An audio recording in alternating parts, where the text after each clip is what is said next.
সুপ্রিয় বন্ধুগণ, আসসালামু আলাইকুম।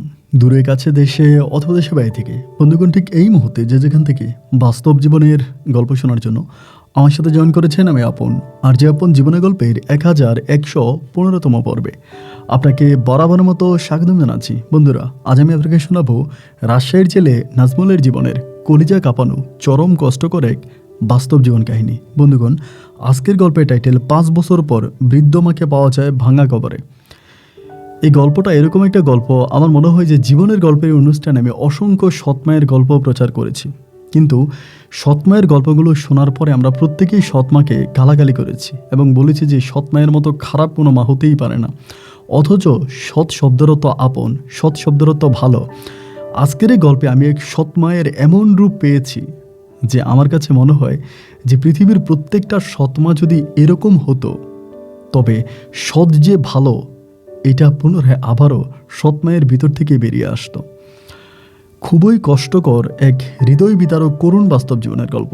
আমি আশা করব শুরু থেকে শেষ পর্যন্ত রাজশাহীর ভাই নাজমুলের জীবনের বাস্তব গল্পটা আপনারা আমার মুখে শুনবেন এবং গল্প শেষে নাজমুল ভাইকে আপনার মতো করে একটা মন্তব্য কমেন্ট বক্সে লিখবেন। ধন্যবাদ সবাইকে। সুপ্রিয় বন্ধুগণ, আসসালামু আলাইকুম। আমার নাম মোহাম্মদ নাজমুল হাসান, আমার বাড়ি রাজশাহী। বন্ধুগণ, আমি আমার জীবনের গল্পটা শুরু করার শুরুতে আপনাদেরকে আমার পরিবারের বিষয়ে জানিয়ে রাখি। আমার পরিবারে আমি আছি, আমার বাবা আছে, মা আছে, এছাড়া রয়েছে আমার বড় 3জন ভাই। আমরা টোটাল 4 ভাই, আমাদের কোনো বোন নেই। আমাদের পরিবারটা রাজশাহী শহর থেকে অনেক দূরে সবুজ শ্যামলে করা কোনো এক মায়াবী গ্রামে এক উচ্চবিত্ত পরিবার। আমার বাবা আসলে পেশায় তেমন কিছুই করে না, কিন্তু আমার বাবার অগাধ জায়গা সম্পত্তি রয়েছে এবং আমার বাবা আমাদের এলাকার অত্যন্ত ধনী একজন ব্যক্তি। ছোটবেলা থেকে এই জিনিসগুলো জেনে জেনে আমি বড় হচ্ছি। যেটা আমি এতক্ষণ আপনাদেরকে বলেছি এটাই ছিল ছোটোবেলার আমার চিন্তা ভাবনা, কিন্তু একটু একটু করে আমি যখন বড় হই তখন ভিন্ন রকম একটা জিনিস আমার মাঝে ফুটে ওঠে। আমি যখন মোটামুটি বড় হই তখন আমি দেখতে পাই যে আমার বাবা অনেক অসুস্থ এবং বৃদ্ধ একজন মানুষ, এবং আমার যে বড় ভাইগুলো আছে, আমার বড় ভাইগুলো আমার থেকেও বয়সে অনেকটা বড়। আমার বড় ভাইয়ের ছেলে মেয়ের বয়সী হচ্ছে আমি।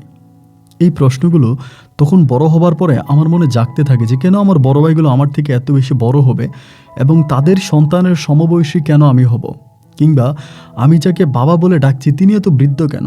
আমার বয়সী যত মানুষ আছে সবার বাবাই তো ইয়াং, অথচ আমার বাবা কেন এতটা বৃদ্ধ। একটু একটু করে যখন বড় হই তখন আমি বুঝতে পারি আসলে মূলত আমি যে মাকে মা বলে ডাকছি তিনি আমার সৎ মা। মূল বিষয় হচ্ছে আমার বাবা একটা বিয়ে করে এবং বিয়ে করার পরে আমি দুনিয়াতে আসি। আমি দুনিয়াতে আসার ঠিক 8 মাসের মাথায়, আমি দুনিয়াতে আসার 8 মাসের মাথায় আমার গর্ভধারিণী মা মারা যায় এবং আমার আম্মা রোগে মারা যায়। আম্মা মারা যাওয়ার পরে আমার সৎমাই আমাকে কোলে পিঠে করে মানুষ করে।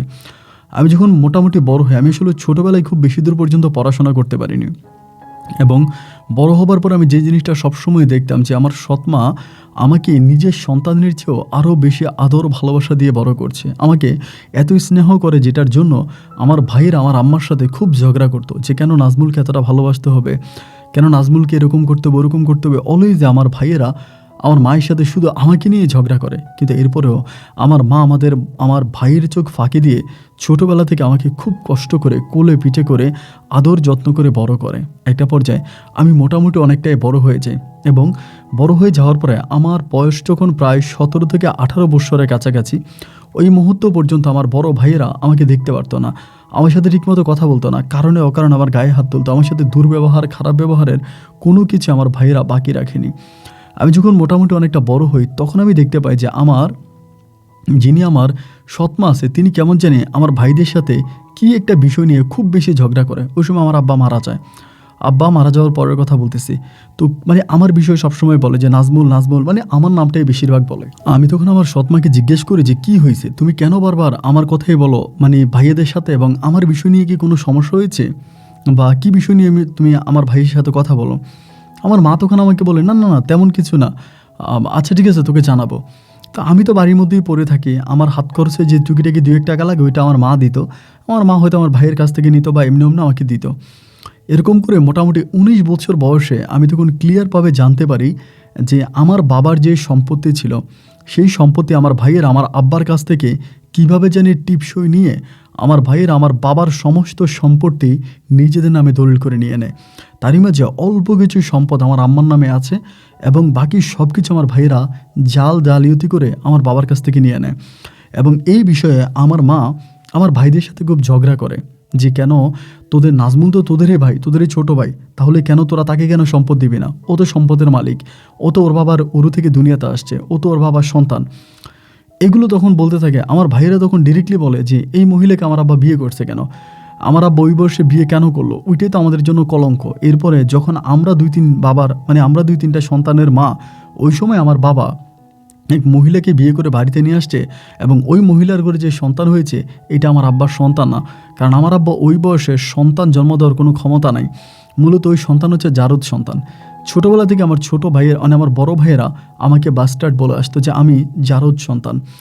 আমি এই জিনিসগুলো সহ্য করে নিতাম, কিন্তু বড় হবার পরে যখন মায়ের মুখে জালিয়াতির কথা জানতে পারি তখন আমার ভিতরটা ফেটে যায় যে আমার ভাইয়েরা আমাকে তো ছোটোবেলা থেকে এইভাবে নির্যাতিত অপমানিত করে আসছে, এখন এই সময় এসো আমার ভাইয়েরা আমার সাথে এইভাবে বেইমানি করলো, আমার বাবার সমস্ত সয় সম্পত্তি তারা নিজের নামে দলিল করে নিল, তাহলে আমি কি পেলাম এবং আমার ভবিষ্যৎ কি হবে? এই প্রশ্নগুলো প্রতিটা মুহূর্ত আমাকে প্রশ্নবিদ্ধ করতে থাকে। আমি শুধু আল্লাহর কাছে প্রার্থনা করতে থাকি যে আল্লাহ, আমি এইসব থেকে কখন রক্ষা পাবো? কেন আমার জীবনটা এরকম হলো? দুঃখ, কষ্ট, যন্ত্রণায় আমার শৈশবের দিনগুলো কাটতে থাকে বা আমার ওই বয়সটা কাটে। তবে তারই মাঝে একটা কথা সত্য কি জানেন, আমার মা আমাকে অনেক আদর করতো, আমাকে অনেক ভালোবাসতো। আমি যে অনেক বেশি কষ্টে থাকতাম, যন্ত্রণায় থাকতাম, দুঃখে থাকতাম, এগুলো আমার মা বুঝতে পারতো এবং বুঝতে পারার পরেও মা আমাকে বুকে জড়িয়ে ধরতো। তো 19 বছর বয়সে দেখা গেল আমার ভাইয়েরা তখন প্ল্যানিং করলো যে আমাকে মেরে ফেলবে, কারণ আমার মা অলওয়েজ আমার ভাইদের সাথে এই বিষয়টা নিয়ে ঝগড়া করে, আমাকে কেন আমার ভাগ দেওয়া হবে না। এবং একটা পর্যায়ে আমার মা এরকমও প্ল্যানিং করলো যে আমাকে নিয়ে থানায় যাবে। মানে আমার সৎ মা, তিনি কিন্তু আমার জন্মদাতা মা না, তিনি আমার সৎ মা। আমার সৎ মা এরকম প্ল্যানিং করলো যে আমাকে নিয়ে থানায় যাবে এবং থানায় গিয়ে ওই থানার বড়োবাবুকে দিয়ে আমার ভাইদের কাছ থেকে সম্পত্তি আমার মা আমার নামে দিয়ে দিবে। এই জিনিসগুলো যখন আস্তে আস্তে করে আমার মা একটু লাউডলি বা লোকজনকে জানানো শোনাইতেছে, এরকম করতেছে, এই মুহূর্তে আমার বড় ভাইয়েরা তখন প্ল্যানিং করলো যে আমাকে মেরে ফেলবে। একদিন আমি বাজার থেকে আসতেছি, আল্লাহর কি হুকুম, বাজার থেকে আসার সময় হঠাৎ করে পিছন থেকে কে জানি আমার মুখের মধ্যে এরকম বস্তা, আপনার ছালার বস্তা চিনেন, ছালার বস্তা আমার মুখের উপর দিয়ে আমাকে ধান ক্ষেতের মধ্যে ফেলে দিয়ে এলোপাতাড়ি পিটাইতে শুরু করে। আল্লাহর কি হুকুম আর কি, ওই সময় আপনার কিছু লোক যাচ্ছে রাস্তা দিয়ে, তারা তখন বুঝতে পারে যে ধান ক্ষেতের মধ্যে কেউ একজন আমার বেঁধে ফেলে, আমাকে মেরে আমাকে ওরকম আমার হাত পা সব বেঁধে আমাকে ধান ক্ষেতের মধ্যে ফেলে দেয়। তো আমাকে এই অবস্থার ভিতরে একজন কয়েকজন লোক যাচ্ছিল রাস্তা দিয়ে, তারা তখন দেখলো যে মনে হয় ধান ক্ষেতের মধ্যে কিছু একটা নাড়াচাড়া করতেছে। তারা তস্তায় টিপ দিয়ে দেখলো যে আমাকে বস্তাবন্দি করে রেখেছে। তো ওই লোকগুলো আসতেছে দেখেই কিন্তু আমাকে এখানে রেখে ফেলে চলে গেছে, তা না হলে কিন্তু আমাকে মেরে ফেলেই যাইতো। তো ওই লোকগুলো তখন আমার বস্তার বাঁধন খুলে এবং তখন দেখতে পাবো আমার শরীরে পর্যাপ্ত রক্ত। তারা তখন আমাকে আমার বাড়িতে নিয়ে আসে এবং আমার মা আমাকে সেবা যত্ন করে। এরপর থেকে মা প্ল্যানিং করলো যে মা আমাকে দেশের বাইরে পাঠিয়ে দেবে, কারণ আমি যদি বাংলাদেশে থাকি তাহলে আমার ভাইয়ের আমাকে মেরে ফেলবে। আমার ভাইদের হাত থেকে আমার মা আমাকে বাঁচানোর জন্য তখন মা আমাকে বিদেশ পাঠানোর পায়তারা করতেছে। তো দেখা গেল ওই সময় আসলে ভালো কোনো আমার কোনো পাসপোর্টও নাই। পরে আমার মা গোপনে খুব দ্রুত আমার পাসপোর্ট করে। আমার পাসপোর্টটা সম্পূর্ণ হওয়ার পরে মা চিন্তাভাবনা করলো যে আমাকে বিদেশে পাঠাবে, কিন্তু বিদেশে ওরকমভাবে আমাদের কোনো পরিচিত নাই বা আমরা কোনো দালালের সাথেও ওরভাবে পরিচিত নাই যে কেউ আমাকে বিদেশ নিয়ে যাবে। তো আমার মা আল্লাহর কাছে প্রার্থনা করতেছে যে এরকম কোনো ভালো লোক পাওয়া যায় কিনা। আমাদের গ্রামের এক সিরাজউদ্দৌলা বলে এক লোক আছে, উনি ঢাকায় থাকতো। তো আমার মা ওনার মাধ্যমে আমার জন্য সৌদি আরবের একটা ভিসা ম্যানেজ করে। আমি পাসপোর্ট ওনার কাছে দিলে পর আমার সৌদি আরবের ভিসা হয়, কিন্তু ওই সময় সৌদি আরবে যেতে অনেক টাকা লাগে, প্রায় 5 থেকে 6 লক্ষ টাকার মতো লাগে। বাট 5 থেকে 6 লাখ টাকা 6 লাখ টাকা তো দূরের কথা, 5 থেকে 600 টাকাও কিন্তু আমার মায়ের কাছে নাই। আমার মা তখন আমাকে বাড়ি থেকে দিয়ে দিছে, আমি আমাদের বাড়িতে থাকতাম না। ওই ঘটনার পরে আমার মা আমাকে অন্য কোথাও লুকিয়ে রাখতো। একটা পর্যায়ে তখন আমার মা আমার ভাইদেরকে বলল যে ঠিক আছে, যেহেতু তোরা তোর ভাইয়ের সম্পদ বুঝাই দিবি না, তাহলে আমি যে সম্পদটুকু পাওয়া আমি আমার সম্পদ বিক্রি করে দিব। তো তখনও কিন্তু আমার ভাইয়েরা বুঝতে পারেনি যে আমার মা কেন সম্পদ বিক্রি করতে চাচ্ছে বা তিনি সম্পদ বিক্রি করে মূলত করবেটা কি। একবার যেমন মা তখন কী করলো, আমার বাবার কাছে মা যেই সম্পদ পাওয়া হলো, মা ওই সম্পদগুলো বিক্রি করে দিল এবং বিক্রি করে দিয়ে যেই টাকা হলো এই টাকা সিরাজউদ্দৌলা বলে যে লোকটা আছে ঢাকায় থাকতো ওনার হাতে তুলে দিল এবং তিনি আমাকে সৌদি আরবে নেওয়ার জন্য ভিসা প্রসেস করলো।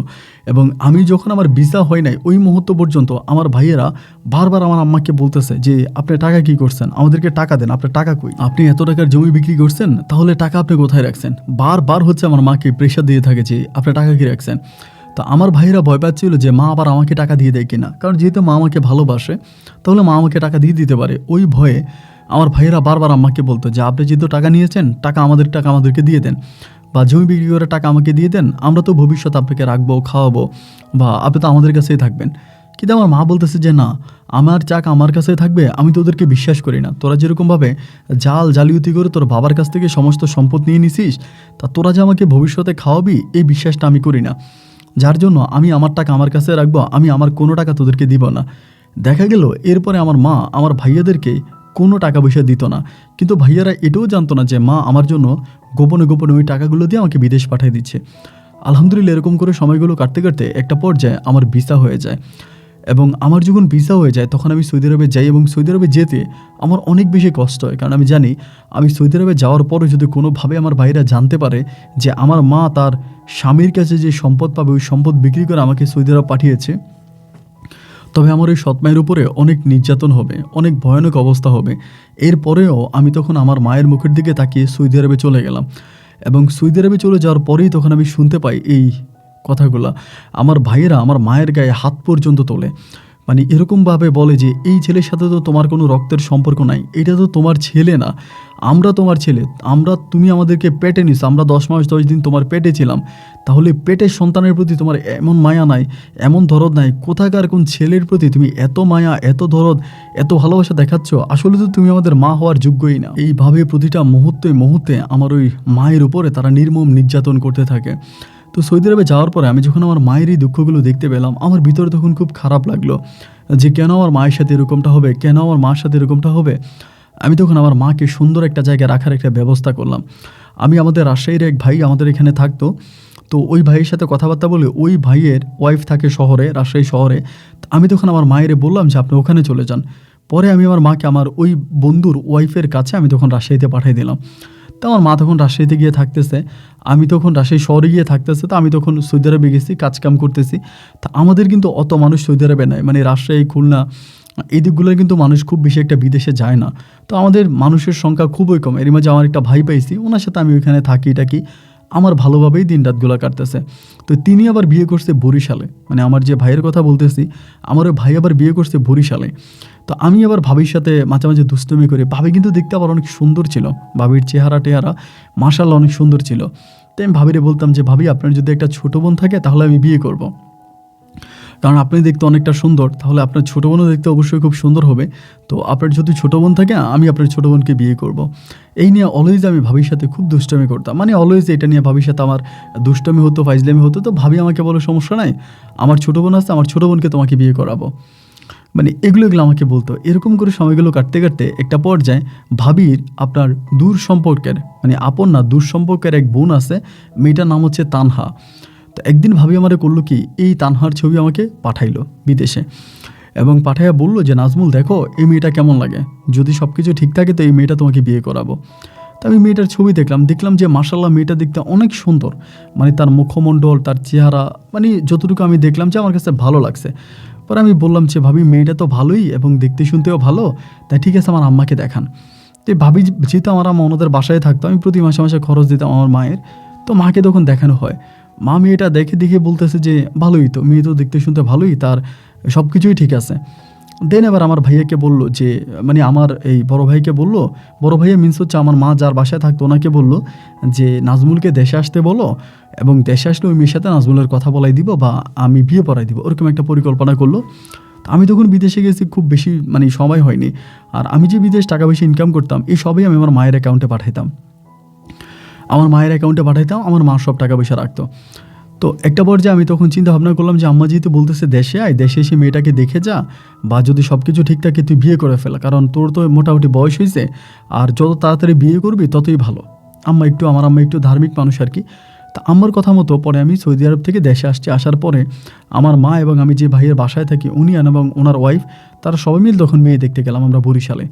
এবং মেয়ে দেখে একটু চঞ্চল স্বভাবই ছিল, তানহা একটু চঞ্চল স্বভাবই, কিন্তু দেখতে শুনতে খুব ভালো, নম্র ভদ্র।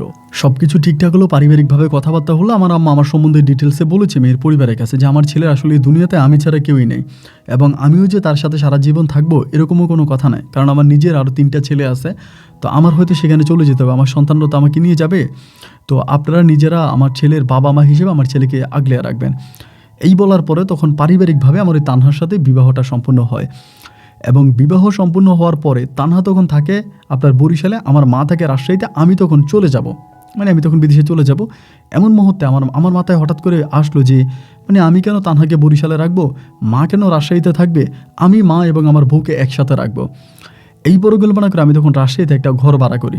তো আমি যখন বাসা ভাড়া করি আমাকে কিন্তু ওই সময় তানহা বাধা দেয় যে না আমি শহরে থাকবো না, আমি গ্রামে থাকি, আমি গ্রামে না হয়তো আমার আম্মাকে নিয়ে আসি।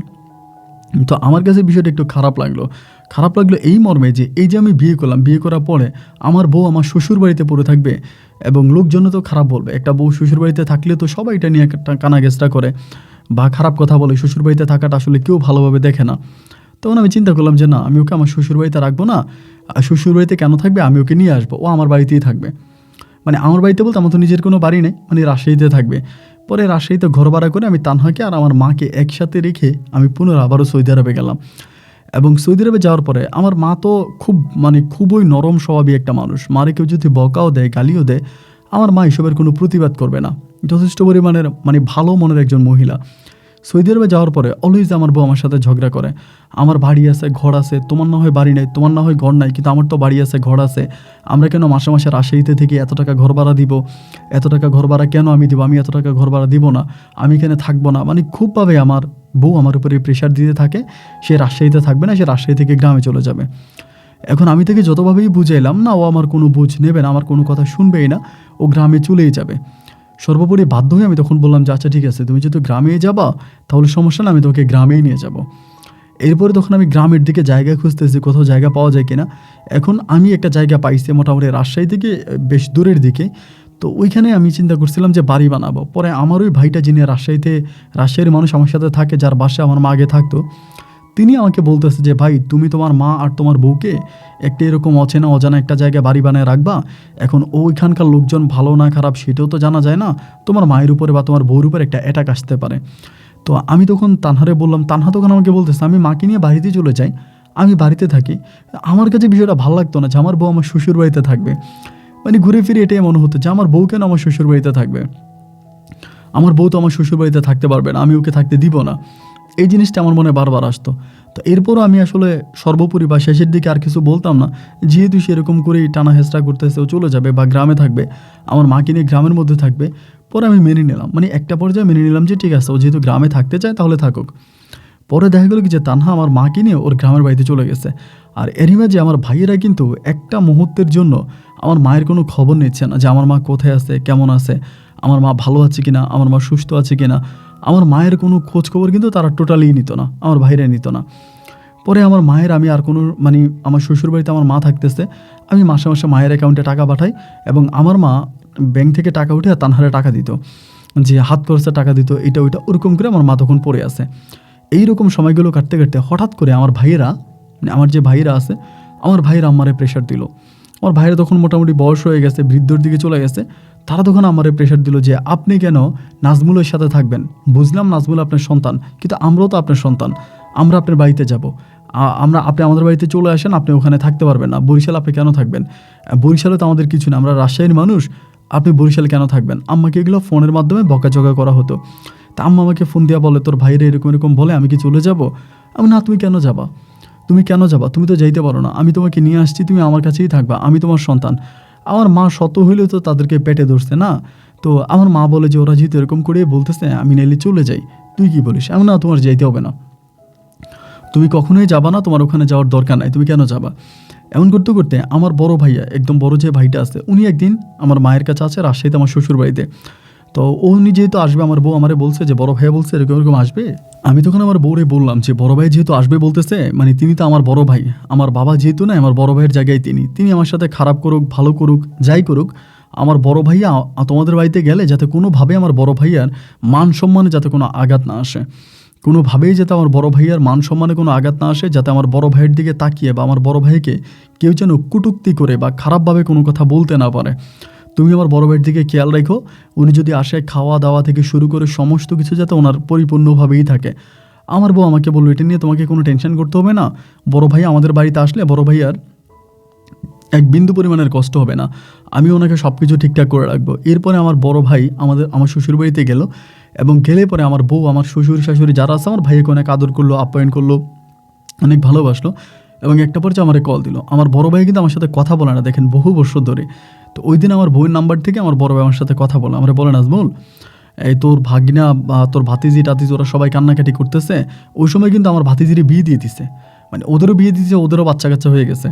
তো বলতেছে যে তোর মানে আমার আম্মা এখানে পড়ে আছে, সবাই খারাপ বলে, তা আমাদের তো নিজেদের ঘর আছে, বাড়ি আছে, আম্মা কেন এখানে থাকবে, আমরা কিছুদিনের জন্য আমাকে নিয়ে যায় বাড়িতে। আমি বললাম যে না, আম্মাকে নিয়ে যাইতে হবে না, আম্মাকে কেন নিয়ে যাবা, আমি এখানেই থাকুক না। আমার ভাইয়া বলে না, খুবভাবে আমাকে অনুরোধ করে। তো যখন খুবভাবে অনুরোধ করে তখন আমার কাছে মনে হলো যে আমি তো এই মহিলার সন্তান না, ওনার পেট থেকে কিন্তু আমি দুনিয়াতে আসি নাই।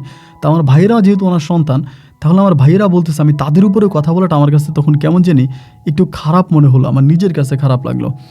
দেন আমি তখন বললাম যে আচ্ছা ঠিক আছে, যদি মা যেতে চায় তাহলে আমার কোনো আপত্তি নেই, তোমরা নিয়ে যেতে পারো। তখন আমার আম্মাকে বুঝাইলো যে আম্মা চলেন। পরে আম্মা গেল আমার ভাইয়ের বাড়িতে, মানে আমার ভাইয়ের বাড়িতে যাইতো। তো এরপরে আমি আমার মায়ের অ্যাকাউন্টেই টাকা দিতাম। তখনও আমার বউ তখন এই বিষয়টা, মানে আমার মা গেছে 15-16 দিনের মতো হয়ে গেছে, আমার বউ তখন আমাকে বলতেছে তুমি কিন্তু এবার আর টাকা আমার অ্যাকাউন্টে পাঠাবা না, তানহা বলতেছে। আমি তখন বললাম কেন, আমি আমার আম্মার অ্যাকাউন্টে টাকা পাঠাবো না কেন, আমার আম্মার অ্যাকাউন্টে টাকা পাঠালেই সমস্যা কি? আমাকে বলে না, তোমার আম্মার অ্যাকাউন্টে টাকা পাঠাইও না, কারণ তোমার আম্মা দেখুন তোমার ভাইয়ের বাড়িতে চলে গেছে, তোমার ভাই তোমার ভাবি আম্মা তো বয়স হয়েছে, বয়স্ক মানুষ, আর তারা হয়তো তোমার আম্মুকে ভুলভাল বুঝে পাম টাম দিয়া তোমার আম্মার অ্যাকাউন্ট থেকে টাকা নিয়ে নেবে। তো তোমার আম্মার অ্যাকাউন্ট থেকে টাকা নিয়ে নিবে, তুমি তোমার আম্মার অ্যাকাউন্টে টাকা পাঠাইও না, তুমি টাকা আমার অ্যাকাউন্টে পাঠাও, আমি একটা ব্যাংক অ্যাকাউন্ট খুলবো। তো আসলে সত্যিকার অর্থে ভাই কেউ মাইন্ড করবে না, সমস্ত ডিস্ট্রিক্টের মানুষই ভালো, আমি সব ডিস্ট্রিক্টের মানুষ ভালো খারাপ মিলিয়ে কিন্তু প্রতিটা ডিস্ট্রিক্ট, কিন্তু বরিশালের মানুষদেরকে আমি একটু ভয়ানকভাবে দেখতাম আর কি। এবং তানহায় শুধুমাত্র সুন্দর ও রূপ যৌবন দেখে আমি পাগল হয়েছি, কিন্তু মূলত আমি দেখতাম যে ওর ভিতরে একটু অন্যরকম কিছু, মানে অহংকার বা হিংসা এরকম কোনো কিছু কাজ করে, এই জন্য আমি ওকে খুব ভয় পাইতাম। আপনি একটা জিনিস খেয়াল করে দেখবেন, আমার রাজশাহী যারা আছে আমরা কিন্তু অনেক ভালো, রাজশাহীর মধ্যে কিন্তু খারাপ মানুষ খুব কমই আছে, বরিশালেরও অনেক মানুষই ভালো, কিন্তু ভালো খারাপ মিলে আছে। আচ্ছা যাই হোক, পরে দেখা গেল কি যে এইভাবে আমার বউর উপরে কন্টিনিউয়াসলি, মানে প্রতি মুহূর্তে আমার বউ আমাকে ঝগড়া করতে থাকে যে মা ওখানে পড়ে আছে, মায়ের অ্যাকাউন্টে টাকা পাঠাও, এবং সেখান থেকে যদি টাকাগুলো তোমার ভাইয়েরা উঠেই ফেলে, তোমার মানে ওরা উঠে ফেলে, তাহলে কি করবা, তুমি তো বিপদে পড়বা, আমার তো একটা ভবিষ্যৎ আছে, তুমি মাকে যত দ্রুত সম্ভব হয় এখানে নিয়ে আসো, না হয় তুমি মায়ের অ্যাকাউন্টে টাকা পাঠানো বন্ধ করো। তা আমার কথা হচ্ছে যে যত যাই হোক আমি আমার বউর অ্যাকাউন্টে তো টাকা পাঠাবো না। আমি তখন বাইরে ফোন দিলাম, বাইরে ফোন দিয়ে বললাম যে ভাইয়া একটা কাজ করেন, আমার এই বাড়িতে পাঠাই দেন, মানে আমার বউ একা থাকে ওইখানে। আমার ভাই বলতেছে কেন, তোর বউ একা থাকে কেন, তার শ্বশুর আছে, তোর শ্বশুর আছে, শাশুড়ি আছে, সবার সাথেই তো তোর বউ থাকে, একা থাকে কেন, তোর বউ তো একা থাকে না। আমি বললাম যে না, মারে পাঠিয়ে দেন। পরে মারে আমি বুঝিয়ে বললাম যে মা তানহা তো তোমার জন্য মন খারাপ করতেছে, তুমি চলে যাও।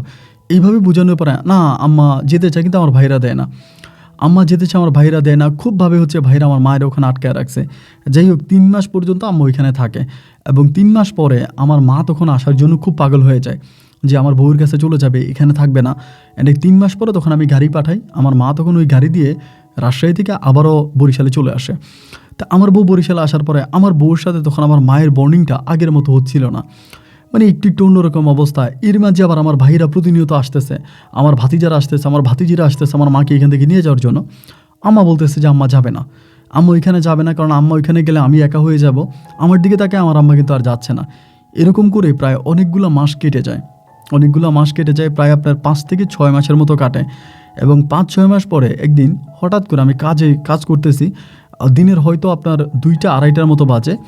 এই সময়ের ভিতরে হঠাৎ করে আমার বউ আমার কল দিয়ে বলতেছে যে নাজমুল, তোমার আম্মার সাথে কি তোমার কোনো যোগাযোগ হয়েছে? আম্মা কিন্তু মোবাইল ব্যবহার করতো ওই সময় পর্যন্ত, বাটনাল একটা ফোন ব্যবহার করতো। আমি বললাম না তো, আমার আম্মার সাথে যোগাযোগ নেই, কেন, কী হয়েছে? বলে তোমার আম্মাকে তো খুঁজে পাওয়া যাচ্ছে না। হঠাৎ করে আমি তখন বললাম এটা তুমি কী ধরনের কথা বলো, আম্মাকে খুঁজে পাওয়া যাচ্ছে না, আম্মা কি ছোটো মানুষ নাকি, হারাই যাবে? পরে বলে না, দুপুরে আমাদের সাথে খাবার খায়নি, মানে ও বলতেছে আমার আম্মাকে খুঁজে পাওয়া যাচ্ছে না। এবং এর 2 দিন আগেই কিন্তু আমার বড় ভাই বরিশালে এসে গেছে, মানে আমার বড় ভাই এবং আমার ছোটো ভাই তারা বরিশালে এসে গেছে, তারা আম্মাকে নিয়ে যাওয়ার জন্য খুব হামকি দুমকি করছে, অনেক ঝামেলা করছে। তো এখনও আমাকে বলতেছে নাকি তোমার বড় ভাইয়েরা কোথাও আম্মারে পাইছে, ওখান থেকে আম্মারে কিডন্যাপ করে নিয়ে গেছে। আম্মারে পাওয়া যায় না, এটা শোনার পরে ভাই মানে আমি আর দুনিয়াতে নাই মনে হয়, আমি তখন পাগলের মতো হয়ে গেছে যে কী বল আম্মাকে পাওয়া যায় না। তো এরপর আমি আমার বড় ভাইয়ের মানে আমার বড় ভাতিজার নাম্বার ছিল আমার কাছে, ও দেশে থাকতো, পড়াশোনা করতো, রাজশাহীতে পড়তো, ওরে ফোন দিলাম। ফোন দিয়া ওরে বললাম যে তোর দাদি কি বাড়িতে গেছে? ও বলে যে না কাকা, দাদি তো বাড়িতে আসে নাই। পরে বড় ভাইরে ফোন দিলাম, ছোটো ভাইরে, মেজো ভাইরে ফোন দিলাম, ছোটো ভাইরে ফোন দিলাম, সবাইরে ফোন দিতে আসি যে আমার মা কোথায়? ও বললাম মা তো তোর শ্বশুর বাড়িতে। তা আমি বললাম মা শ্বশুর বাড়িতে, মানে এর মাঝে কিন্তু আমার বড় ভাইয়ের আমার খুব ধমকাইতো যে তুই আমাদের মায়ের দখল করলি কেন, তুই আমাদের মায়ের নিয়ে গেলি কেন, মা তো শুধু পার্সোনালি তোর না, মা তো আমাদেরও মা, আমাদের মা কেন তোর শ্বশুর বাড়িতে গিয়া থাকবে। এটা নিয়ে কিন্তু বড় ভাইয়ের আমার সাথে খুব দুর্ব্যবহার করতো, অনেক খারাপ ব্যবহার করতো। আর আমার বউ তখন আমাকে বলতেছে যে মনে হয় কি জানো, তোমার ভাইয়েরা মনে হয় মাকে কিডন্যাপ করে নিয়ে গেছে। ওরা তো 2 দিন আগে আসছিল, আসার পরে ওরা তো আর বাড়িতে যায় নাই, 2 দিন আগে আসছে, আইসা ওরা বাড়িতে যায় নাই, এবং বাড়িতে না গিয়া ওরা সম্ভবত এই বরিশালের এখানেই কোথাও লুকায় ছিল, ফাঁদ পেতে ছিল, এবং কোনো না কোনোভাবে হয়তো তোমার মায়ের পাইসা রাস্তাঘাটে কোথাও হাঁটতে গেছে, ওইখান থেকে মনে হয় তোমার মায়ের কিডন্যাপ করে নিয়ে গেছে। আমার বউ বলতেছে এই কথা। আর আমার শ্বশুর মানে আমার ভাই আর আমার ভাইয়ের বউয়েরা বা আমার ভাইস্তারা ওরা বলতেছে যে আপনারা বারবার বলছিলাম যে বরিশালের মানুষ ভালো না, বরিশালে আমার মায়েরা রাইখেন না, বরিশালে দাদিরে রাইখেন না, বরিশালে ওখানে রাখলে উনি হারাই যাবে বা ওনাকে তারা মেরে ফেলবে। এই সম্ভবত এরকম কিছু একটা করে ফেলছে, সম্ভবত ইয়েতে নিয়ে আসছে, মানে ওনারা মেরে ফেলছে। তো আমার ভাইরা কিন্তু জানতো যে আমি আমার মায়ের অ্যাকাউন্টে টাকা পাঠাইতাম এবং আমার মা টাকা উঠে আমার বউকে দিত, এটা কিন্তু আমার ভাইরা জানতো। এখন আমার ভাই আর ভাইয়ের বউরা মিলে বলতেছে যে তাহলে হয়তো তোমার মায়ের অ্যাকাউন্টে তুমি টাকা পাঠাইতা এবং সেই টাকা পাঠানোর জন্যই সম্ভবত তোমার বউ এটা নিতে পারে না, কারণ তোমার বউ তো বারবার বলতো যে অ্যাকাউন্ট আমার নামে খোলো, অ্যাকাউন্ট কেন মায়ের নামে থাকবে, তো তুই তো এটা না শুনে মায়ের অ্যাকাউন্টে টাকা পাঠাইতি। এই হিংসা করে মনে হয় মারে ওরা মেরে ফেলছে, এরকমটা বলতেছে। আমার বউ দিতেছে আমার ভাইয়ের দোষ, আমার ভাই দিতেছে আমার বউয়ের দোষ। এই অবস্থার ভিতরে পড়ে রইলাম। 15 দিন মাকে মানে মাইকিং করা হলো, বিভিন্ন জায়গায় খবর পাঠানো হলো যে মা কোথায় হারায় গেল বা কোথায় গেল, বিভিন্ন জায়গায় মাইকিং টেকিং করা হলো, কিন্তু কোনোভাবে মায়ের কোনো সন্ধান পাওয়া গেল না। আসলেই যে মা কোথায় গেল বা কোথায় হারিয়ে গেল এর কোনো রকমের সন্ধান কেউ দিতে পারে না। 15 দিন পরে আমি নিতে পারতেছিলাম না, মানে মায়ের জন্য এত কষ্ট আর এত খারাপ লাগতেছিল। আমি একটা পর্যায়ে তখন বাড়িতে রওনা দিলাম যে না আমি বাড়িতে যাব, যা আছে তাই হবে, আমার কপালে যেটা আছে সেটাই হবে, আমি বাড়িতে যাব। পরে আমি বাড়িতে যাওয়ার জন্য রওনা দিচ্ছি, মানে আমি দেশে আসছি। দেশে আসার পর আমি সরাসরি আসছি বরিশাল আমার শ্বশুরবাড়িতে। আসার পরে আমি নিজে মাইকিং করতে শুরু করছি, বরিশালের বিভিন্ন জায়গার ভিতরে মাইকিং করতে শুরু করছি। আমার ছবি দিয়া আমার লিফলেট আমি বিভিন্ন জায়গায় দেওয়ালে দেওয়ালে টাঙাই দিতেছি, মহিলাকে পাওয়া যায় কিনা, এবং এরকমও বলছি যে কেউ যদি পেয়ে থাকেন 1 লক্ষ টাকা থেকে পুরস্কার দেওয়া হবে, 1 লক্ষ টাকা থেকে পুরস্কার দিব যদি কেউ আমার মাকে কোথাও পেয়ে থাকেন। কিন্তু প্রায় মাসখানিকের মতো কেটে গেল, কোনোভাবে আমার মাকে খুঁজে পাওয়া যাচ্ছে না। এবং এদিক দিয়ে আমার ভাইরা তখন আমাকে মামলা দেওয়ার জন্য হুমকি দুমকি দিচ্ছে যে তোর কারণে আমরা মাকে হারাইছি, তোর শ্বশুরবাড়িতে থাকার কারণে মা হারাই গেছে, তোর নামে মামলা করব। মানে আমার ভাইরা আমার নামে মামলা করার জন্য উত পেতে আছে, আমার নামে মামলা করবে। আর এদিক দিয়ে আমার বউরা, আমার বউ এবং আমার শ্বশুরবাড়ির লোকেরা আমার মারে হুন্য হয়ে খুঁজে বেড়াচ্ছে, কোথাও মায়ের কোনো সন্ধান পাওয়া যাচ্ছে না। এরকম করতে করতে একটা পর্যায়ে আমি আমার ওয়াইফের সাথে তখন প্রায় মাস 1.5 মতো থাকি। এরই মাঝে দেখা গেল যে আমি খবর পাইলাম আমার ভাইয়েরা আমার নামে মামলা করে দিবে। আমার বউ আর আমার শ্বশুর শাশুড়ি বলতেছে একটা কাজ করো নাজমুল, তুমি তাড়াতাড়ি চলে যাও, কারণ তুমি যদি এখানে থাকো তাহলে তোমার ভাইয়েরা তোমার নামে মামলা করবে, মামলা করলে তুমি আর বিদেশে যেতে পারবে না। তা আমার বিদেশের চান্স অনেক ভালো ছিল, আমি বিদেশে অনেক টাকা ইনকাম করতাম, মানে অনেক বেশি টাকা ইনকাম করতাম। তো আমার কাছে মনে হইলো যদি সত্যি এরকম কিছু একটা আমার ভাইয়েরা করে দেয় তাহলে তো আমার বিদেশে যেতে পারবো না, আমার বিদেশ যাওয়া বন্ধ হয়ে যাবে। এই জন্য আমি তখন করলাম কি, আমি বললাম যে না ঠিক আছে তাহলে আমি বিদেশে চলে যাই, মাকে যেহেতু পাওয়াই যাচ্ছে না, আমি তখন বিদেশে চলে গেলাম। আসলেই ঠিক বিদেশে চলে যাওয়ার 2 থেকে 3 দিন পরে আমার নামে আমার ভাইয়েরা মামলা করে, আমার বাড়িতে পুলিশ আছে আমাকে খোঁজার জন্য, মানে আমার শ্বশুরবাড়িতে পুলিশ আছে আমাকে খোঁজার জন্য। ভাইয়েরা ঠিকই মামলা ঠুকে দেয় যে আমি আমার মাকে মেরে ফেলছি বা মাকে আমি এরকমভাবে ঘুম করে ফেলছি এরকমভাবে। পরে আমি আসার পরে আমি তখন আমার বউয়ের সাথে কান্নাকাটি করি, অলওয়েজ আমি তানহারে ফোন দিয়ে কান্নাকাটি করি যে মাকে আমি তো অনেক ভালোবাসতাম, মা ছিল আমার পৃথিবী, মাকে ছাড়া আমি বাঁচবো না, কেন আমার জীবনে এরকমটা হয়ে গেল। এরকম করতে করতে মায়ের সন্ধান আর পেলাম না। পরে আমি আমার বউয়ের অ্যাকাউন্টে, পরে আমার বউয়ের নামে অ্যাকাউন্ট খুলি, কারণ ওই সময় তো আমার আর কোনো গার্ডিয়ান নাই যে আমি টাকা পয়সা দিলেও কার কাছে দিব, আমার বউয়ের হাত খরচের জন্য তো টাকা দরকার। তো আমি তখন আমার বউয়ের অ্যাকাউন্টে টাকা পাঠাইতাম। এরকম করতে করতে আমার বউ তখন প্রেগনেন্ট হয়, মানে ওর পেটে বাবু আসে। তো আমার বউয়ের পেটে যখন বাবু আসে তখন আমি অত্যাধিক খুশি হই। বউকে আমি না আগে যতটা বিশ্বাস করতাম, এখন আমি আরও বেশি বিশ্বাস করতে শুরু করি। আর আমার রাশের যে ভাইটা আছে উনি আমাকে বুঝিয়ে বলে যে আসলে নাজমুল, মানে বরিশালের সব মানুষ খারাপ না। আর তুমি যে বিয়ে করছো তানহা, তানহা কিন্তু অত্যাধিক ভালো মেয়ে। ওর মতো মেয়ে তুমি সারা দুনিয়াতেও খুঁজে পাবা না। ও যথেষ্ট পরিমাণে নম্র, ভদ্র এবং ও খুবই ভালো একটা মেয়ে। তো আমারও কাছে তখন মনে হলো যে আসলে আমার বউটা মনে হয় অনেক ভালো, মানে আমার দৃষ্টিতে মনে হলো যেন অনেক ভালো। এবার ফুললি তার উপরে বিশ্বাস করে আমি তার অ্যাকাউন্টে টাকা পাঠাইতে থাকি। তখন পর্যন্ত কিন্তু আমি বিশ্বাস করি যে আমার ভাইয়ের আমার মারে গুম করে নিয়ে গেছে। আমি গ্রামে যাওয়ার পরে আমি জানতে পারি যে আমার মা যেদিন মানে হাওয়া হয়ে যায় বা যেদিন আমার মা গুম হয়ে যায় তার 2 দিন আগে আমার 2 ভাই আমার শ্বশুরবাড়ি এলাকায় ঘোরাফেরা করছে। আম্মাকে নিয়ে যাওয়ার জন্য খুব টানা হেঁচড়া করছে, আম্মাকে নিয়ে যাবে এরকমভাবে তারা চেষ্টা করছে, তারা নিতে পারে নাই এবং আম্মা যায় নাই। এরপরে তারা সম্ভবত আমার আম্মাকে এখান থেকে গুম করে নিয়ে গেছে। আমি যে আমার বাড়িতে বিভিন্ন লোকের সাথে কথা বলি যে আসলে আমার আম্মাকে আমার বাড়িতে পাওয়া যায় কিনা বা আমার বাড়িতে আমার আম্মা আছে কিনা, এই জিনিসগুলো তোমরা একটু খোঁজ খবর নিয়ে দেখো বা আমার আম্মাকে পাওয়া যায় কিনা। কিন্তু কোনোভাবেই কেউ ওরভাবে হচ্ছে আমার আম্মার কোনো সন্তান দিতে পারে না, মানে ওখানের লোকেরাও দিতে পারে না। মানে কোথায় চলে গেল, কোন জায়গায় চলে গেল যে এর কোনো রকমের সন্তান কেউই দিতে পারে না, মানে কেউই বলতে পারে যে আমার আম্মা আসলে কোথায় হারাই গেছে।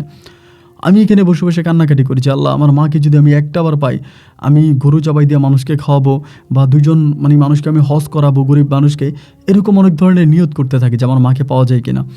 এমন করতে করতে একটা সময় আমার একটা পুত্র সন্তান হয় আমার বউর ঘরে, মানে তানহান করে একটা পুত্র সন্তান হয়। আর আমার ছেলেটা দেখতে অনেক সুন্দর হয়, অনেক কিউট হয় মাশাল্লাহ। আমি ভিডিও কল আমার সন্তানকে দেখে আমার কলিজাটা ঠান্ডা হয়ে যায় যে আমার একটা পুত্র সন্তান হয়েছে। এবং আমি আমার সন্তানকে দেখার জন্য দেশে যাওয়ার প্ল্যানিং করেছি, আমি দেশে যাব। আমার ভাইরা মামলা উঠায় না, ওই মামলা তারা ধরে রাখছে। আমি দেশে যাওয়া মাত্রই হয়তো এয়ারপোর্ট থেকেই পুলিশ আমাকে অ্যাটাক করে ফেলবে, ওই রকম একটা পরিস্থিতির মধ্যে পড়ে আছি। যার ফলশ্রুতিতে, যার ভয়ে আমি প্রায় 2 বছর আমি টোটালি বাংলাদেশে যাই নাই। 2 বছর পরে মামলাটা একটু ডিলে করা হয়েছে, মানে মামলাটা মোটামুটি একটু শীতল হয়েছে, ঠান্ডা হয়েছে। এবং ঠান্ডা হওয়ার পরে আমি তখন বাড়িতে গেছি 2 বছর পরে। অ্যান্ড বাড়িতে যাওয়ার পরে মানে আমার যেই সন্তান আছে, আমার ছেলেটা আমাকে অনেক আদর করতো, মানে অনেক ভালোবাসতো। আমাকে ছাড়া কোনো কিছুই বুঝতো না, অলওয়েজ যে আমার কোলে আসতো, মানে আমার প্রতি তার অনেক আগ্রহ ছিল। তো এরকম করতে করতে একদিন হলো কি, মানে যেহেতু আমি শ্বশুরবাড়িতে থাকি, এটা আমার শ্বশুরবাড়ির এলাকা। আমি যখন বাড়িতে গেছিলাম তখন শীতকালের সময় আমি আমার বাচ্চারা নিয়ে পুকুর পাড়ে দাঁড়ায় আছি। ছোটো বাবু তো 2-3 বছরের মতো হয়েছে, তা পুকুর পাড়ে দাঁড়ায় আছি যাতে ওর গায়ে একটু রোদ লাগে। এমন সময় আদর করতেছে, ও আমাকে জড়াই দিচ্ছে, আমি আদর করতেছি। আমাদের ওই শ্বশুরবাড়ির এক মহিলা, মানে উনি একটু বয়স্ক মহিলা, উনি হচ্ছে আপনার পুকুর ঘাটে কাপড় চোপড় পরিষ্কার করতে মানে ধুইতে আছে। তাই আমারে বলে, কী রে, কার বাচ্চা কোলে নিয়ে আছিস, এরকম করে আমাকে বলে। তা উনি আবার আমার সাথে মোটামুটি একটু ফ্রি ছিল, ওই মহিলাটাই একটু বেশি বেশি কথা বলতো। পরে আমারে বলি, আমার কলিজার টুকরা নাহিদ, মানে ওর বাচ্চার নাম রাখছিলাম নাহিদ। বলো, তোর কলিজার টুকরা হয় কী করে, এটা কি তোর বাচ্চা নাকি? আমি তখন বললাম, কি বলেন আপনি, এটা আমার বাচ্চা না। বলে, খবর নিয়ে দেখ, এটা রোবেলের বাচ্চা। এটা বলার পরেই ভাই আমার মাথায় তখন আসমানটা ভেঙে পড়ে। আরে বলে কি, রোবেলের বাচ্চা?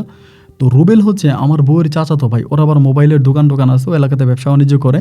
আপনার স্পিকার আছে, বিভিন্ন ধরনের ডেকোরেটর আছে, মানে বিয়ের ইভেন্টের অনুষ্ঠানগুলো করে, বিয়ের অনুষ্ঠানগুলো করে, অনেক টাকা পয়সা আছে, মোটামুটি দেশে ভালো অবস্থার মধ্যে আছে। তা আমার ওই মহিলাটা যখন আমাকে বলে যে খবর নিয়ে দেখ, এটা রোবেলের বাচ্চা, তখনই না ভাই আমার মনে কেমন যেন একটু ডাউট লেগে যায়। ডাউট লেগেছে এই কারণে, আমার বাচ্চাটার ঠিক কপালের এই জায়গাটার মধ্যে একটা মাস আছে, মানে কালো একটা মাস আছে। এবং সেম সেই মানে একই মাস রোবেলের মুখেও আছে। আমি যে রোবেলের কথা বলতেছিলাম, ওর মুখেও সেম একটা মাস আছে, বা তিলের মতো একটু বড় আছে, সেম জায়গার ভিতরে। অ্যান্ড এই জিনিসটা দেখার পরে আমার মনে একটু ডাউট লেগে যায়, মানে সন্দেহ লাগে যে আসলেই বাচ্চা কি আমার নাকি রোবেলের। তো আবার আমি কিন্তু আমার বউকে অনেক ভয় পাইতাম, মানে সরাসরি আমার বউকে কোনো কথা জিজ্ঞেস করতে পারতাম না বা কোনো কিছু বলতে পারতাম না। কিছু বললে ও হঠাৎ করে খেপে যাইতো, রেগে যাইতো, এই জন্য ওরা আমি কোনো কিছু বলতাম না। তো এমন করে 2-3 দিন কাটার পরে আমি একদিন বলতেছি যে তানহা, কিছু মনে করো না, নাহিদের একটা জিনিস দেখে আমার অনেক ডাউট লাগতেছে, অনেক সন্দেহ হইতেছে, নাহিদের এই জিনিসটাই জায়গায় কেন, মানে খুব হাসতে হাসতে বলতেছি। আমার বউ তখন বলে, কেন, কী হয়েছে, কি? আর যে নাহিদের কপালের এই মাছটা এই জায়গাটার মধ্যে কেন, সেম জায়গায় কেন, এটা আমার মুখে নাই। তো বলে, আশ্চর্য, আল্লাহ ওর মুখে মাছ দিছে, তাই এটা ওই জায়গার মধ্যে আছে, তার সমস্যাটা কি? আমি বললাম, না, এই সেম জায়গার ভিতরে একটা জিনিস তো দেখলাম ইয়েরও আছে, মানে তোমার চাচাতো ভাই রোবেলেরও আছে। এটা বলো তো তখন তেলে বেগুনে রেগে ওঠে, এই তার মানে তুমি কি বুঝাতে চাচ্ছ, তুমি কি বলতে চাচ্ছ? না, আমি ওরকম কিছু বলতে চাচ্ছি না, বা ওরকম কিছু আমার না, আমি জাস্ট এমনি তোমাকে জানাইলাম বা তোমারে বললাম যে এরকম কিছু কিনা। আমাকে বলতেছে, খবরদার, তোমার এত বড় সাহস, মানে এই সামান্য এই বিষয়টার ইস্যু করে খুব মারাত্মক একটা ঘটনা ঘটে গেল। আমার বউ তখন করলো কি, এই বিষয়টা আমার শ্বশুর শাশুড়িকে জানাইলো, এবং শ্বশুর শাশুড়িকে জানানোর পরে আমার শ্বশুর শাশুড়ি আমার উপরে ক্ষিপ্ত হয়ে গেল যে জামাই তুমি বিদেশে থাকো, তোমার আমরা অনেক আদর স্নেহ করে, আমাদের সন্তান নয়, তুমি আমাদের সন্তানের মতো, তুমি এটা মানে আমাদের নিজের সন্তানের মতো, তুমি এটা আমাদেরকে কী বললা, এইটা তুমি আমাদেরকে কী বললা, তুমি এটা কী শোনাইলা। আমি বলি যে আম্মা না, এটা আমি দুষ্টমি করছি। এবার আস্তে আস্তে আমার শ্বশুর শাশুড়িকে ঠান্ডা করে আমি যখন দোকানপাটের দিকে যাই, যেহেতু আমি বিদেশ থেকে আসছি দোকানপাটে যাব, এখন দোকানপাটের দিকে হাঁটতে গেলেও ভাই আমার অনেকেই বলে যে আমার বউর সাথে নাকি মানে আমার ওর চাচাতো আমার চাচাতো শালা রুবেলের অবৈধ সম্পর্ক ছিল। আমার বউরি নিয়ে নাকি ও সিনেমা দেখতে যেত, এটা করতে যেত, ওইটা করতে যেত, বিভিন্নভাবে হচ্ছে এই ধরনের কথাবার্তাগুলো বলতেছে। তো সত্যিকার কথা বলতে কি, আমি কিন্তু কোনোদিন এই ধরনের খারাপই দেখি নাই, মানে কখনোই দেখি না যে আমার বউ ওর সাথে কথা বলতে বা ওর নিয়ে কোথাও যাইতে বা ওর সাথে আমার বউ হাত ধরে হাঁটতে, এরকম কোনো মানে সিন বা সিনারি কিন্তু আমার চোখের সামনে পড়ে নাই। কিন্তু গ্রামের লোকজনে এরকম হাইটা এটা বলতেছে। তখনও কিন্তু আমি আমার মায়ের অনেক সন্তান করি, অনেক খোঁজ করি যে আমার মাকে কোথাও খুঁজে পাওয়া যায় কিনা, মা কোথাও আছে কিনা, কিন্তু মায়ের কোনো সন্তান আমি সেই মুহূর্ত পর্যন্ত পাই নাই। এবং বরিশালে মানে রাজশাহীতে আমার যে ভাইরা থাকতো, আমার ভাইদের কাছে আমি ওইখানেও অনেক লোকজনের মাধ্যমে খবর নিতাম, প্রতিদিনের খবর নিতাম যে আমার ভাইরা ওইখানে আমার অনেকেই আমার রাজশাহীর আমার অনেকেই বুঝে বলে যে সম্ভবত আমার ভাইরা আমার মায়ের কিডন্যাপ করে নিয়ে রাজশাহী শহরের দিকে রাখছে বা রাজশাহী শহরে লুকিয়ে রাখছে। আমি রাজশাহী শহরে অনেক খবর পাঠাই, অনেক জায়গায় খোঁজাখুঁজি করি যে মাকে আসলেই পাওয়া যায় কিনা, এটা কোথাও আসলে মায়ের ওরকম কোনো সন্তান বা ঠিকানা পাই নাই। না পাওয়ার পরে দেখা গেলো যে এভাবেই তখন আমার সময়গুলো কাটতেছে। অ্যান্ড এরকম করে একদিন বাজারে যাওয়ার পরে যখন লোকেরা এরকম করে বলে এই না আমার সন্তানরা ঠান্ডা লাগছে, মানে বুকের মধ্যে ঠান্ডা লেগে গেছে, তো গড় করতেছে, বুকের মধ্যে ঠান্ডা লাগছে, যেহেতু ঠান্ডার সময় ছিল, আমার বউ একদিন বলতেছে যে ওরা ডাক্তারের কাছে নিয়ে যাও না, ডাক্তার দেখে আনো। তো আমার বউ আবার ঘর থেকে খুব বেশি একটা বের হয় না আমি গ্রামে আসার পরে বা আমি ছুটিতে আসার পরে। অ্যান্ড আমি তখন আমার বাচ্চাটা নিয়ে হসপিটালে গেলাম। হসপিটালে যাওয়ার পরে ভাই আমার হঠাৎ কেন জানি মনে হলো যে এই যে বাচ্চাটাকে আমি হসপিটালে নিয়ে আসলাম, আদৌ এটা আমার বাচ্চা কিনা আমি একটু চেক করি, মানে নিজের ভিতরে এটা মনে হলো আর কি। কেমন ওই যে মানুষে বলে না যে মানুষে বলতে বলতে একটা সন্দেহ নিজের মাঝে ঢুকে যাওয়া, ওই সন্দেহের বশবর্তী হয়ে আমি তখন আমার এই বাচ্চাটা ডিএনএ টেস্ট করাই। এটা আমার বউরে আমি বুঝতে দেই না, বাচ্চা ডিএনএ করাই এবং আমি আমার ডিএনএ করাই। ডিএনএ রিপোর্ট যখন আমি হাতে পাই, হাতে পাওয়ার পর আমি অবাক হয়ে যাই এটা দেখে, ও আল্লাহ আমার বাচ্চার ডিএনএ আমার সাথে ম্যাচ করে না, মানে এটা আমার সন্তান না, আমার সাথে ডিএনএ মিলে না। যেটা গ্রামে 10 জনে বলতো, আমি গ্রামের 10 জনের কথা না হয়ে বিশ্বাস করলাম না, যেহেতু আমি শ্বশুরবাড়িতে থাকি 10 জনে 10 কথা বলবে একটা ঝামেলা করবেই, কিন্তু যেটা আমি নিজের চোখে দেখলাম বা ডিএনএ যখন আমার সন্তানের সাথে ম্যাচ করলো না, আমি তখন ভাই পাগল হয়ে গেলাম। তার মানে কি, তাহলে কি এই সন্তান আমার সন্তান না? মানে এর মাঝে কিন্তু আমার ছুটিও প্রায় শেষের দিকে, আমার ছুটিও প্রায় শেষ, আমাকে চলে যেতে হবে। তো ভারী এইরকম যদি কোনো একটা প্রবাসী নাচার এই দুঃখটা না কেউ বুঝবে না, যে এইভাবে এই আঘাত বুকে নিয়ে বিদেশের মাটিতে যাওয়া, এত কষ্ট পেয়ে বিদেশে চলে যাওয়া, এটা আসলে খুবই হার্ড আমার জন্য, আসলে মেনে নেওয়া খুব বেশি হার্ড। আমি কান্নাকাটি করতেছি যে না এটা হতে পারে না, এটা আমি কি দেখলাম, এটা কেন হলো, এমন তো হওয়ার কথা ছিল না। প্রচণ্ড রকমের কান্নাকাটি করে আল্লাহর কাছে বলি যে আল্লাহ এটা কেন হলো। এইভাবে সময়গুলো কাটতে কাটতে একটা পর্যায়ে আমার তখন বিদেশে আমি চলে যেলাম, মানে বাধ্য হলাম আর কি চলে যেতে। এখন আমি যে বাচ্চা ডিএনএ টেস্ট করছি বা বাচ্চা আমার বাচ্চা কিনা ওগুলো চেক করছি, আমি কিন্তু আমার বউরে কোনো কিছুই বলি নাই, আমার বউকেও বলি নাই, আমার শ্বশুর শাশুড়িকেও বলি নাই, একটা মানুষকে আমি জানাই নাই। আমি যেহেতু কোনো ঝামেলা চাই না। এবার বিদেশে গেছি, বিদেশে যাওয়ার পরে এরই মাঝে আমি কিন্তু অনেক বছর আমার বউর অ্যাকাউন্টে টাকা দিতাম, আমার বউর অ্যাকাউন্টে অনেক টাকা পয়সা থাকতো। আর ওই সময়টাতে হঠাৎ করে আমি একটা মানে যে কোনোভাবে আমি এক দাগে প্রায় 30 থেকে 40 লাখ টাকার মতো ইনকামের একটা সুযোগ পাইছি, ওটা 1 মাসে আমি ইনকাম করছি। যাই হোক, এটা আমি বিস্তারিত বলতে চাই না, তবে আমার জন্য এটা একটা লাকি পয়েন্ট ছিল, একটা লটারির মতো অনেকগুলো টাকা পাইছি। এবং ওই টাকাটা পাওয়ার পরে আমার বউ কিন্তু জানতে পারছে, এটা কিন্তু আমি দেশে আসার আগে, আমার মা হারিয়ে যাওয়ার পরে আমি কিন্তু ওই টাকাটা আমার বউর অ্যাকাউন্টে পাঠাই। এবার বিদেশ যাওয়ার পর আমি যেটা পাই তারা করতেছি যে কোনোভাবেই হোক আমার বউয়ের কাছ থেকে এই টাকাগুলো আমাকে উদ্ধার করে নিতে হবে। আর মায়ের তো কোনো সন্ধান আমি এই পর্যন্ত পেলাম না। আমি মনে করি এখনও সম্ভবত আমার ভাইয়েরা আমার মায়ের রাজশাহী শহরে কোথাও লুকিয়ে রাখছে, আমার কাছে আসতে দেয় না। আমি তখন এটাই মনে করতেছি, আমার মনে কিন্তু তখনও খারাপ কোনো কিছু নাই। দেন আমি যখন ইয়েতে ছিলাম আপনার বিদেশে যাই, পরে আমি আমার বউরে বুঝাইতেছি যে একটা কাজ করব, আমি বিদেশে একটা ব্যবসা পাইছি, অনেক ভালো একটা ব্যবসা, আমি ওখানে কিছু টাকা ইনভেস্ট করব। তো আমার কাছে তো এত টাকা নাই, আমি মাসে মাসে যা টাকা ইনকাম করতাম সবই তো তোমার দিয়ে দিতাম, আমার কাছে তো কোনো টাকা নাই। তা তুমি যদি আমার কয়টা টাকা বাংলাদেশ থেকে মানে আমার জন্য পাঠাও বা আমাকে দিয়ে দাও, তাহলে আমি ওখানে একটা ব্যবসা দাঁড়া করাইতে পারি। চাকরি কতদিন করব, পরের দিনে চাকরি করতে ভালোও লাগে না। অ্যান্ড ব্যবসাটা যদি স্ট্রং হয় তাহলে আমি তোমাকে আমার বাচ্চাকে সহ আমি তোমাকে সৌদি আরবে নিয়ে আসবো। ও আমাকে বলে তুমি কি পাগল হয়েছো নাকি, আমি সৌদি আরবে কেন যাব? আমি কখনোই সৌদি আরবে যাব না। আমি যদি যাই আমি ইউরোপ আমেরিকাতে যাব, আমি ফ্রান্সে যাব, আমি সৌদি আরবে যাব না। মানে ও সৌদি আরব কথাটা শুনতেই পারে না। তখন আমি বললাম যে আচ্ছা ঠিক আছে, সমস্যা নাই, তোমার মন খারাপ করতে হবে না, তুমি মন খারাপ করো না।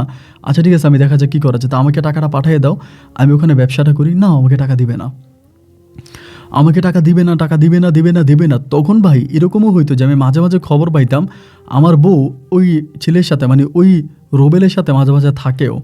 এরকম খবর আমি পাইছি। অনেকে আমার কাছে ছবিও পাঠিয়েছে, ওরা যেসব আবাসিক হোটেলে উঠতো, ওই আবাসিক হোটেলে যে এন্ট্রি হতো খাতার ভিতরে, ওই এন্ট্রির ছবি আমাকে বিভিন্ন লোকে পাঠায় যে আমার বউ এরকমভাবে চলে গেছে বা এরকমভাবে থাকতেছে, মানে ওই রোবেলের কাছে। এরপর আমি এগুলো সহ্য করতাম যে যাই হোক কোনোভাবে টাকাটা নেওয়া যায় কিনা, কোনোভাবে টাকাটা যদি নিতে পারি তাইলেই মনে করেন আমি আর কোনো কিছু, আমার আর কোনো কিছু চাওয়া পাওয়ার দরকার নেই, আমি টাকাটা নিতে পারলেই হয়। দেখলাম যে না, টাকা দেয় নাই, দেয় নাই, দেয় নাই। আমি দীর্ঘ আরও 1 বছর সৌদি আরবে ছিলাম, কিন্তু থাকতে পারি না ভাই। বুকের ভিতরে এত কষ্ট, এত যন্ত্রণা নিয়ে তো আসলে বিদেশ করা যায় না। 1 বছর পরে পুনরায় আবারও সৌদি আরব থেকে বাংলাদেশে আসছি। এসে আমি বউর কাছে গিয়ে বলতেছি যে আমি যে তানহাকে নিয়ে কোথাও রাখবো এমন কোনো জায়গাও তো আমার নাই, কারণ আমার এই দুনিয়াতে আমি আর আমার মা ছাড়া আমার আপন বলতে তার কেউ নেই। আর আমার মা তো হারাই গেছে, আমার মা তো হারাই গেছে। পরে এরকমভাবে সময়গুলো কাটতে কাটতে একদিন হলো কি, মানে বাংলাদেশের একটা মাহফিল, আমাদের এখানে একটা ওয়াজ হয়, একটা মাহফিল হয়। তো সেখানে আমি পীরের নামটা বলতে চাই না, ওই পীরের বাড়িও বরিশালে, তিনি নাম করে একজন পীর সাহেব। তা উনি এই মাহফিল আসছে, ওনাকে বিভিন্ন মাহফিলে মুনাজাত দেওয়ার জন্য ইনভাইট করা হয়। দাওয়াত দেওয়া, উনি ওয়াজ করে না, মাইক্রোফোন হাতে নিয়ে ওয়াজ করেন, উনি পীর, উনি জাস্ট হচ্ছে মুনাজাত দেয়। তো মাহফিলের সময় উনি মুনাজাত দিল, মুনাজাত শেষ করার পরে উনি নামাজ পড়ে, আপনার ফজরের নামাজ পড়ে উনি চলে যাবে। তো ফজরের নামাজের কিছুক্ষণ আগে মাহফিলে আমি মানে উপস্থিত ছিলাম। কিছুক্ষণ আমি ওনার রুমে গেলাম, দেখেছি উনি তসবি পড়তেছে, বসে আছে একা একা। তো আমি গিয়ে সালাম দিলাম, উনি সালামের উত্তর নিল। পরে আমি ওনার কাছে গিয়ে বসছি। বসার পরে উনি আমারে বলে, মানে আমাকে দেখেই বলতেছে তুমি অনেক দুশ্চিন্তার মধ্যে আছো না, খুব টেনশনে আছো না? আমি বললাম হ্যাঁ, আমি খুব টেনশনে আছি, খুব দুশ্চিন্তার মধ্যে আছি। পরে আমারে বলতেছে, আমি বললাম যে হুজুর আমি এই টেনশনের ভিতরে আছি, আমি এটা থেকে কীভাবে বের হব? আমার সন্তানটা এই পরিস্থিতি, আমি কিন্তু আমার মায়ের কথা হুজুরকে একটাবারের জন্য বলি নাই। আমি বললাম যে আমার মা আমার বউ এই পরিস্থিতির মধ্যে আছে, আমি বিদেশ করছি, এখন এই বউ আমার এটা করছে, মানে বউয়ের কথাগুলো বললাম। উনি আমার দিকে তাকে একটা মুচকি হাসি দিয়া বলে, ভাই বিশ্বাস করে আমার শরীরের পশমগুলো দাঁড়িয়ে গেছে যে এরকমভাবে কেউ বলতে পারে, বা আমার মনে হয় আমি এরকম মানুষ আমার জীবনে দেখিনি। তিনি যে মানুষ সেটা আমার সন্দেহ লাগে যে তিনি আসলেই মানুষ কিনা।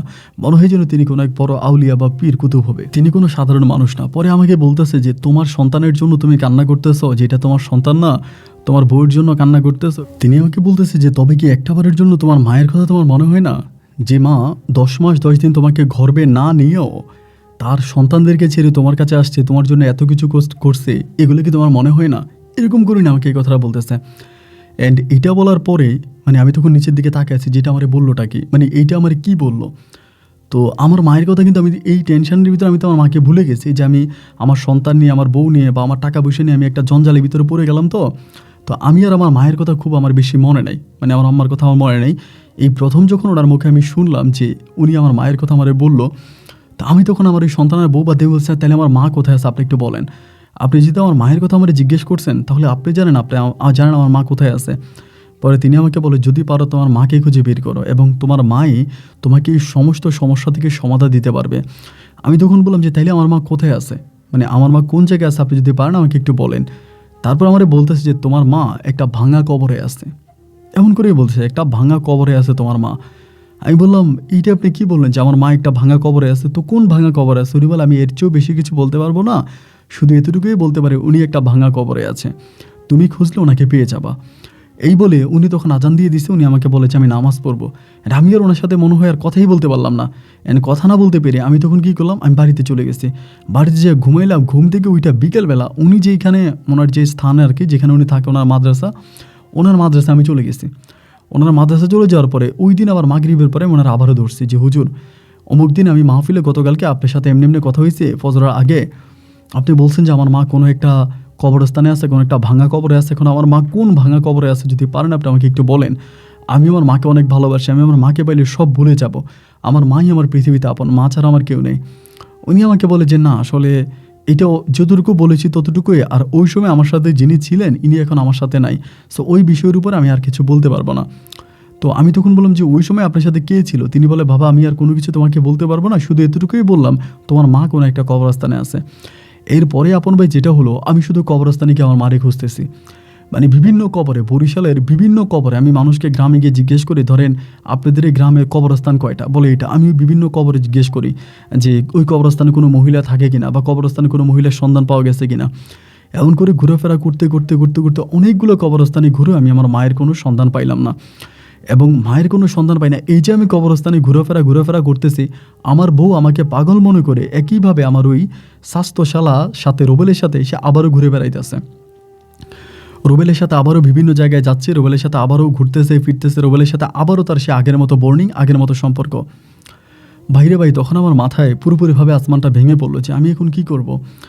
আমি না পারতেছি আমার বউকে ঠিক রাখতে, না পার সন্তানটাও আমার না, এখন মা বলতেছে কোনো এক কবরস্থানে আছে, এবং আমি তখন শিওর হয়ে যে আমার ভাইয়েরও তো আমার মাকে কোনো কবরস্থানে রাখবে না।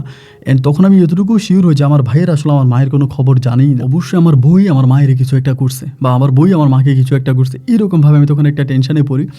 অ্যান্ড ঘুরেফেরা করে প্রায় আমি দীর্ঘ 1 বছর মতো আমি তো আর সৌদি আরবে ব্যাক করে যাইনি। যখন আমি জানতে পারছি আমার মা কোনো একটা ভাঙা কবরে আছে, আমি তখন ভাই সৌদি আরবের আশা ছেড়ে দিয়েছি। আমি আর সৌদি আরবে ব্যাক করি নাই। আমি কিন্তু 1 মাসে 2 লাখ 3 লাখ টাকাও সৌদি আরবে ইনকাম করতাম, এত ভালো একটা অবস্থার মধ্যে ছিলাম। ইউরোপ আমেরিকা থেকে এত টাকা ইনকাম করা যেত না, আমি সৌদি আরবে বসে যা টাকা ইনকাম করতাম। যখন আমি জানতে পারছি যে আমার মা কোনো একটা ভাঙা কবরে আছে, আমি মায়ের সন্ধান করার জন্য এই সৌদি আরবের লোভনীয় আমার ওই চাকরি আমি তখন ছেড়ে দিয়েছি। 1 বছর পর্যন্ত মায়েরে খুঁজলাম, 1 বছর পর্যন্ত মায়েরে খুঁজে পাইলাম না। এক বছর পর যখন আমি আবারও পুনরায় আমার শ্বশুর বাড়িতে আসলাম, তখন দেখলাম আমার বউ এবার তো এতদিন তো আমার চোখের অগোচরে ঘুরছে, এখন আমার সামনে আমার শালারে নিয়ে এদিক যাইতে আসে, ওই দিক যাইতে আসে, ওরে নিয়ে ঘুরতেছে ফিরতেছে, এবং দুজনের সম্পর্ক দেখে আমার কাছে শিওর হয়ে গেলাম যে না। আর আমি তো জানি, কারণ আমি তো আমার সন্তানের ডিএনএ টেস্ট করছি, আমার সাথে তো ম্যাচ করে নাই, তার মানে অবশ্যই রুবেলের সাথে ম্যাচ করবে, কারণ রুবেলের মতো করে আমার সন্তানের কপালে একটা জিনিসও আছে। পরে আমি তখন আমার এলাকার যে চেয়ারম্যান আছে, চেয়ারম্যানের দ্বারস্থ হইলাম, ওই এলাকার যে চেয়ারম্যান আছে। পরে আমি এই প্রথম চেয়ারম্যানের কাছে বিস্তারিত সব কিছু বলছি। আমি কিন্তু তখন আমার শ্বশুরবাড়িতে থাকতাম না, বাজারের মধ্যে একটা দোকানে থাকতাম। আমার লাইফ তখন পুরো রিক্সে ছিল, যে কোনো সময় হয়তো রুবেল আমাকে মেরে ফেলতে পারে, বা আমি ওখানে মারা পড়তে পারি। বিভিন্ন লোকের আমি তখন খুব সবার নজরের ভিতরে ছিলাম, যে কোনো সময় আমার উপর একটা মারাত্মক অ্যাক্সিডেন্ট হতে পারে। ওইরকম একটা রিক্সের মধ্যে আমি তখন আমার সময়গুলো কাটাচ্ছিলাম। তারপরেও পড়ে আছে যে ঠিক আছে কী হয়, মাকে পাওয়া যায় কিনা, মাকে পাওয়ার সন্ধানে তখন আসি। দেখা গেল কি যে চেয়ারম্যানকে জানানোর পরে চেয়ারম্যান তখন আমাকে কোনো রকমের আশ্বাস দিল না যে না, তোমার মা কোথায় আছে না আছে এগুলো আমি জানি না, বা তোমার বউর সম্বন্ধে আমি কোনো কিছু করতে পারবো না, তুমি তোমার বউরে টাকা দিছো এটা ওইটা। পরে আমি তখন সর্বোপরি আমার যে বড় ভাই আছে, ওনারা তো আমাকে কোনোদিনও ভালোবাসে নাই বা ভাই হিসেবে মেনে নেয় নাই। বড় ভাইয়ের আমার বাজারে দোকান আছে, অনেক বড় দোকান আছে রাজশাহীতে। একদিন বড় ভাইয়ের পা চাপে ধরে চিৎকার করে কান্না করতে শুরু করছে যে ভাইয়া, এই পৃথিবীতে আমার আপনি ছাড়া কেউ নেই। আমার মা এরকমভাবে, আমার মা এরে বাঁচান। আমি এমন করে পীরের কাছে গেছিলাম, পীরে বলছে যে আমার মা কোনো একটা ভাঙা কবরে আছে। তো ভাই তখন আমাকে মাইরা আমাকে বলে যে কেউ কি ভালো থাকতে তোর বউয়ের অ্যাকাউন্টে তুই টাকা দিলি কেন? এটা হচ্ছে প্রথম কথা। আর সেকেন্ড কথা, তুই তোর বউয়ের কাছে তোর শ্বশুরবাড়িতে নিয়ে তোর মায়েরা রাখলি কেন? শ্বশুরবাড়িতে যদি বিয়ের পরে কোনো মেয়ে যদি শ্বশুরবাড়িতে থাকে, তাহলে তার কলিজা হয়ে যায় অনেক বড়, তার কলিজা অনেক বড় হয়ে যায়, ও কাউকে মানে না, কারো কথা শোনে না। এর ভিতরে তুই তোর মাকে নিয়ে ওইখানে কেন রাখলি? পরে বড় ভাই ওদের সাথে আলোচনা করে বিভিন্নভাবে আমার ওয়াইফের সাথে বা আমার ওয়াইফের সাথে, তখন কিন্তু আমি অলরেডি মামলা করে দিই। আমি থানাতে আমার শ্বশুরের নামে, যেহেতু আমি টাকা পাঠিয়েছি আমার বউয়ের অ্যাকাউন্টে, আমার কাছে ডকুমেন্ট আছে, ওই ডকুমেন্ট অনুযায়ী আমি তখন আমার বউয়ের অ্যাকাউন্টে আমার বোন নামে মামলা করি যে আমি প্রতিটা টাকাই তো ব্যাংকে পাঠাইছি, তাহলে ব্যাংকের রিসিপ্টগুলো আমার কাছে আছে যে আমি এত লক্ষ টাকা পাঠাইছি, আমার টাকাটা আমাকে দিয়ে দিতে বলেন, বা আমি আমার বউর সাথে কোনো কিছু করতে চাই না। এমনভাবে আলাপ আলোচনা করার পরে তারা তখন বলে যে আমরা এই নাজমুলের সাথে কথা বলবো, আমরা যা বলার নাজমুলকে বলবো, আমাকে বলবে। তাই আমি বলছি ঠিক আছে, আমার যেহেতু বলবে আমার বলো, আমার কি বলবে। আমার বউ তখন আমাকে ভাই প্রস্তাব করলো যে আমি কিন্তু আমার বউর অ্যাকাউন্টে অনেক টাকা পাঠাইছি, বিগত আমার মা হারিয়ে যাওয়ার পরে প্রায় 5 বছরের ভিতরে কম করে হইলেও 50 লাখ টাকা আমি পাঠাইছি নিম্ন স্তরে আমার বউর অ্যাকাউন্টে। ও আমাকে বলে তুমি যদি মামলা থেকে থানা থেকে মামলাটা উঠে নাও, কথা খেয়াল করেন, তুমি যদি থানা থেকে মামলাটা উঠে নাও এবং তুমি যদি এই মামলা নিয়ে আর কোনো রকমের কথাবার্তা না বলো, তুমি যদি সম্পূর্ণ ঠিক হয়ে যাও, তাহলে আমি তোমার মাকে বের করে দিব। তুই যদি মামলা উঠে নাও, কিন্তু ওই মামলা চলতে থাকলে কিন্তু আমি টাকাটা পাইতাম। আমি আমার বউকে যে টাকা দিচ্ছি ওইটা কিন্তু আমি পেয়ে যেতাম যদি আমি মামলাটা না উঠাই। কারণ আমার ওদের ইয়েতে আমি অনেক ভালো একজন পুলিশ অফিসার পাইছি, যিনি আমাকে পুরোটা টাকা উঠে দেওয়ার একটা আশ্বাস দিছে যে উনি ওই ফ্যামিলি থেকে পুরো টাকাটা আমাকে উঠে দেবে। যেহেতু সন্তান আমার না, সন্তানের ডিএনএ করলে সন্তান আমার সাথে মিলবে না, তখন তারা টাকা দিতে বাধ্য, তারা টাকা দিবে। যখন আমাকে এটা বলা হলো যে ঠিক আছে, আমি যদি মামলা উঠে নেই বা এই মামলার প্রসঙ্গে আমি যদি কোনো কথা না বলি, তাহলে যেই টাকা আমি আমার বউয়ের অ্যাকাউন্টে পাঠাইছি, বউ আমাকে ওই টাকা দিয়ে ওই টাকা যদি আমি মাফ করে দিই, তাহলে আমার মায়ের সন্ধান সে দিবে। আমি তখন বললাম যে তানহা ঠিক আছে, আমি কথা দিচ্ছি আমি মামলা উঠে নিব, কিন্তু তুমি যদি আমাকে বলো যে আমার মা কোথায় আছে বা মায়ের কোনো ঠিকানা দাও। আমাকে বলে ঠিক আছে আগে তুমি মামলা উঠে নাও, তাহলে আমি বলবো যে তোমার মা কোথায় আছে। এবার আমি আমার ভাইকে বিষয়টা জানাইছি। আমার ভাই বলো তোর কি পাগল হয়েছিস নাকি, 50 লাখ টাকার মামলা, মা কোথায় আছে এটা জানার পরে তুই 50 লাখ টাকার মামলা ছেড়ে দিবি? এটা কোনো কথা? তুই কি পাগল হয়েছিস? তোর মাথায় কি কোনো বুদ্ধিশুদ্ধি নাই? আমি তখন আমার বড় ভাইয়ের মুখের দিকে তাকায় আছি, তাকায় দিকে তখনও বড় ভাই আমাকে বারবার বলতেছে যে বাদ দে মায়ের কথা, মা বুড়ো হয়ে গেছে, মা কোথায় আছে না আছে, মা যেখানে আছে মা থাকুক, মার তো বয়স হয়ে গেছে, মা মরার পথের যাত্রী, এখন এই বৃদ্ধ মায়ের জন্য, অসুস্থ মায়ের জন্য তুই 50 লাখ টাকার মায়ের ছেড়ে দিবি? আমি তখন আমার বাইরে হাসি দিয়ে একটা কথা বললাম, ভাই আমার 50 লাখ টাকা লাগবে, আমার মা লাগবে, আমার 50 লাখ টাকা লাগবে না। আমি বিদেশ গেলে আরও টাকা ইনকাম করতে পারবো, আমি বিদেশ গেলে আরও টাকা ইনকাম করতে পারবো, আমার টাকার দরকার নেই, আমার মায়ের দরকার। এবার আমি আমার বউরে ফোন দিয়ে আবারও বললাম যে তুমি বলো। আমার বউ বলে প্রথমে তুমি মামলা উঠে নাও, থানা থেকে মামলাটা উঠে নাও, এবং মামলাটা উঠে নেওয়ার পরে মা তুমি এটার সাথে আমাদের সাথে আপোষ করে ফেলো, এবং আপোষ হওয়ার পরে আমি তোমার মায়ের সন্ধান দেবো যে তোমার মা কোন জায়গায় আছে। তা আমি তখন করলাম কি যে না, মানে কোনোভাবেই আমি আমার বউরে আমি মামলা, আমার ভাই বলতেছে যে কোনোভাবেই মামলা উঠাইস না, কারণ তোর বউ একটা চালাকি করতেছে, একটা নতুন চালাকি শুরু করছে, মামলাটা উঠেই নিলে তুই দেখবি যে তোর মাকে তুই আর পাবি না। আমার ভাই আমাকে বলতেছে মামলাটা উঠাইস না, এখন তোর একটা চালাকি করতেছে মামলাটা উঠানোর জন্য, সে কী করে বলবে তোর মা কোথায় আছে? সে কী করে জানে, সে কীভাবে বলতে পারে? মানে আমি তখন শিওর হই আমার বউই আমার মায়ের কিছু একটা করছে, যেটা আমার ভাইয়েরা করে নাই। এবং আমি প্রতিনিয়ত আমার বউয়ের অ্যাকাউন্টে টাকা না পাঠাই আমার মায়ের অ্যাকাউন্টে পাঠাইতাম। এসব নিয়ে আমার বউর সাথে আমার মায়ের অনেক ঝামেলা হইতো, মানে আমার বউ আমার মার সাথে অনেক ঝামেলা করতো।